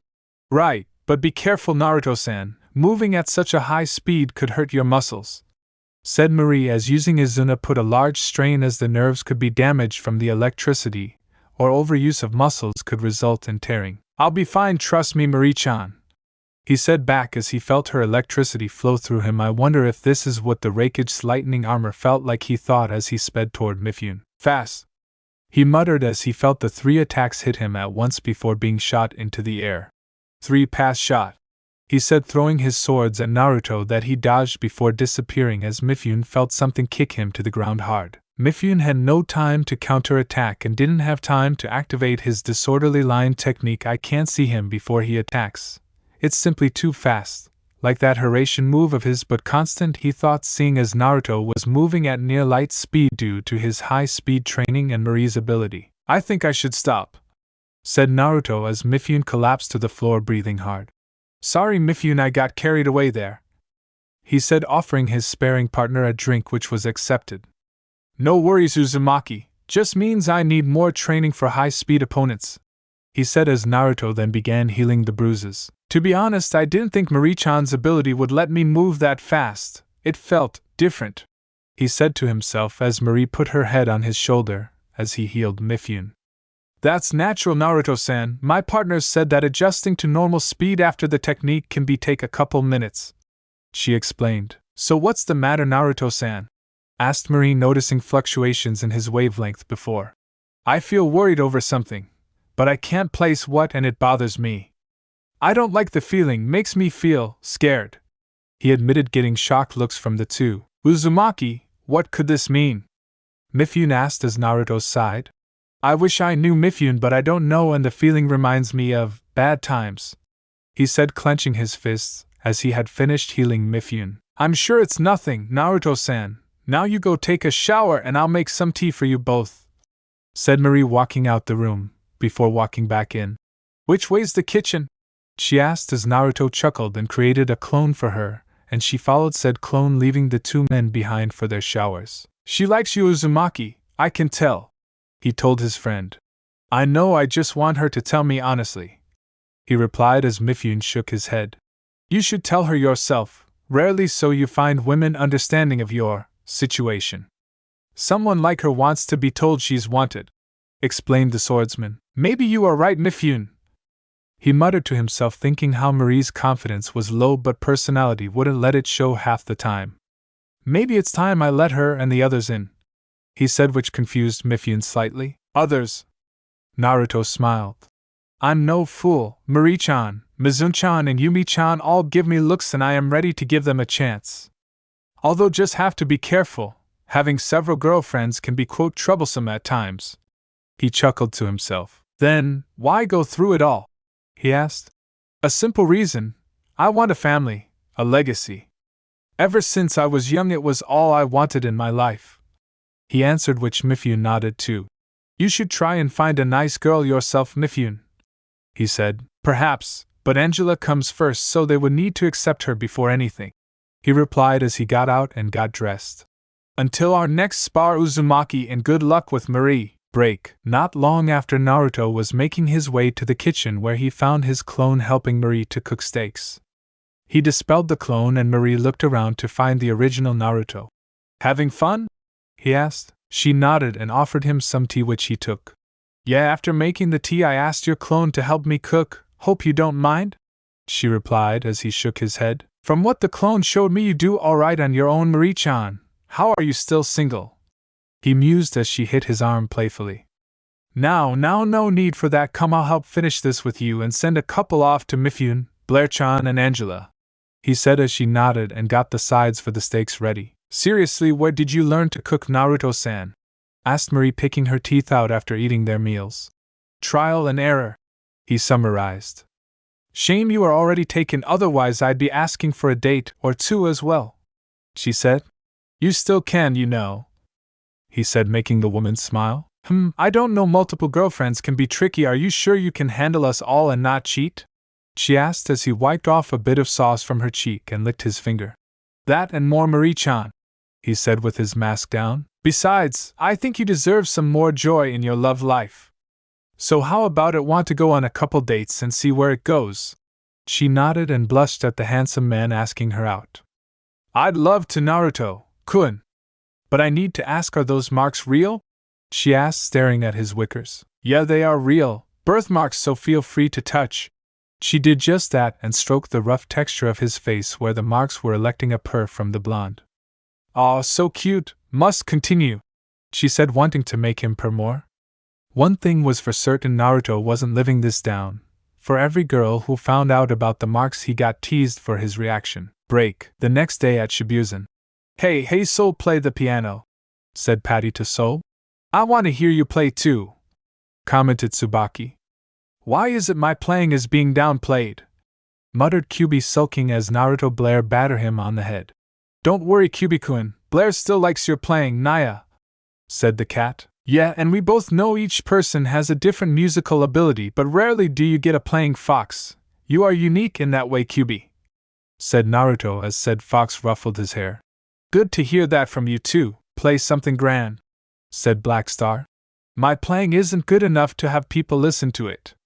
You're better off with those two there, he replied, pointing at Naruto and Kyubi. But you let me hear it. It was really good that time, said Maka, smiling at her partner, who sighed.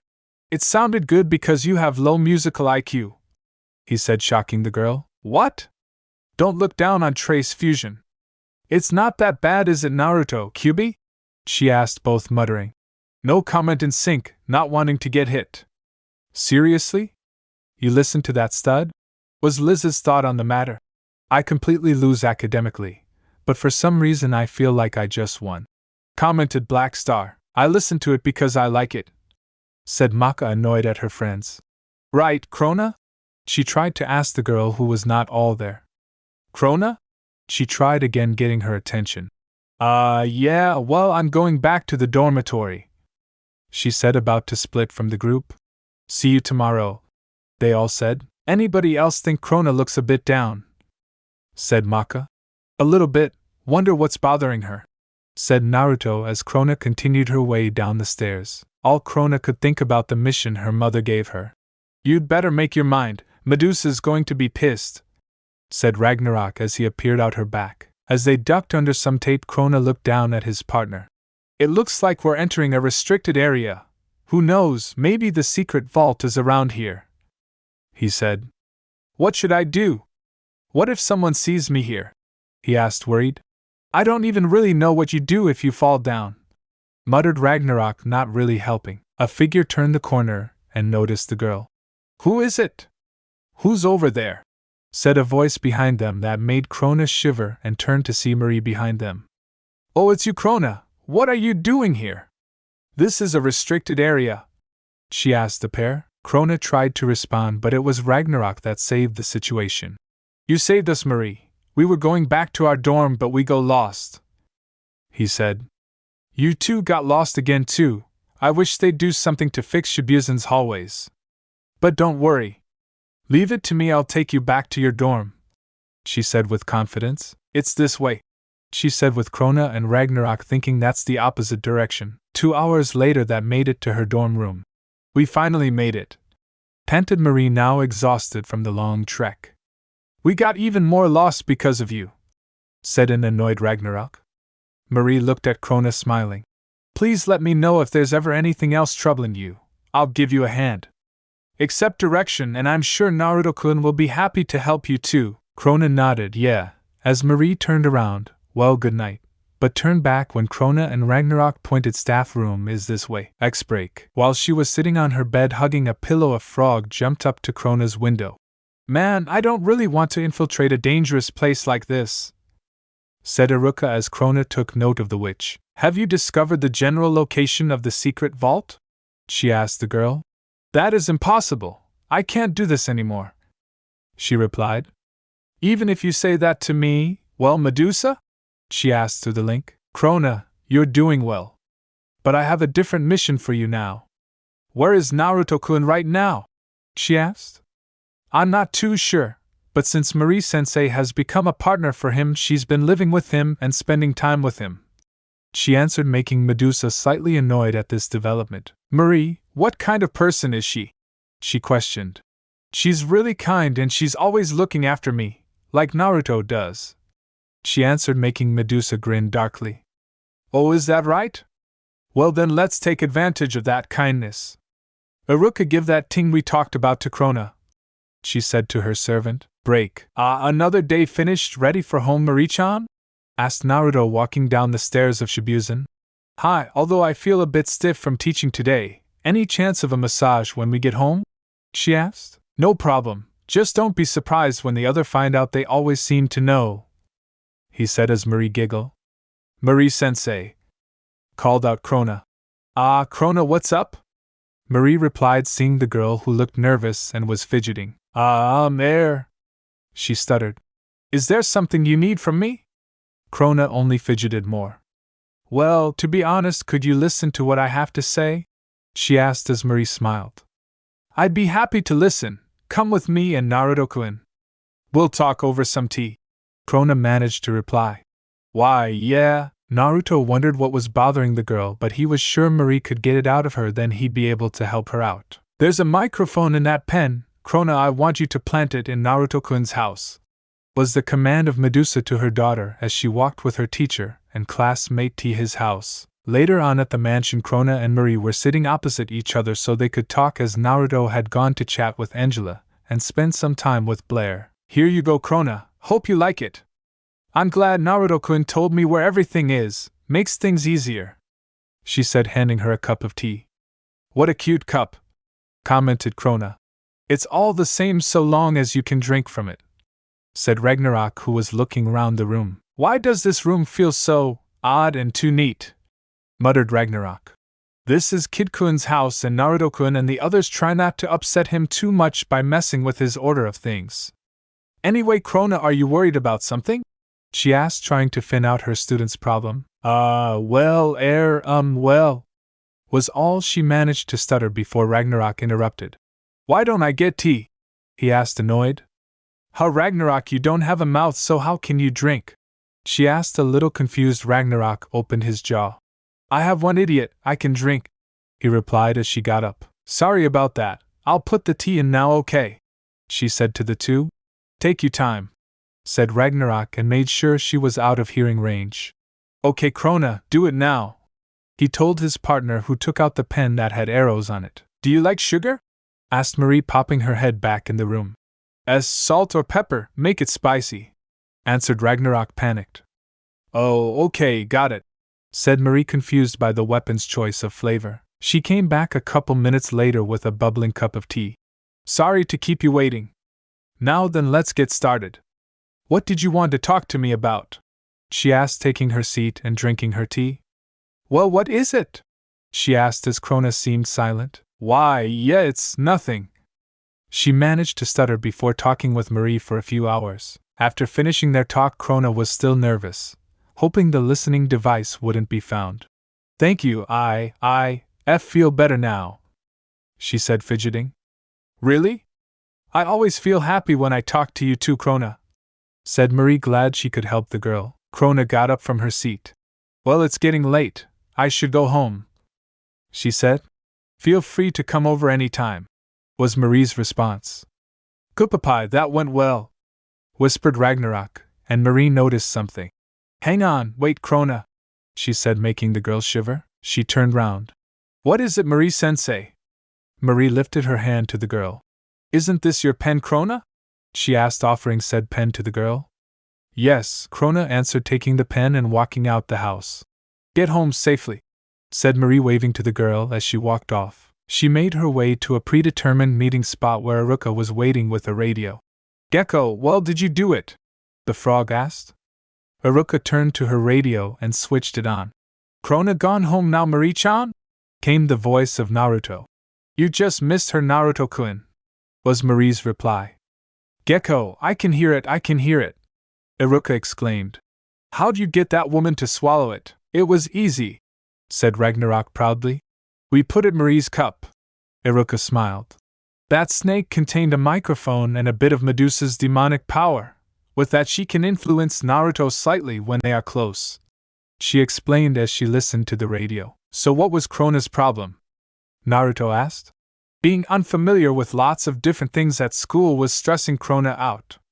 What a good kid though, cute too, Marie answered. They don't suspect a thing, those morons, commented Aruka. Yes, she's tough. I know it must be hard for her to adjust here like I had to. But I bet she still has fun with the group too, said Naruto. You're right, with you and her other friends to help her, I know she'll be okay. I'm glad I became a Shibuzen teacher. Can I get that massage now, Naruto-kun?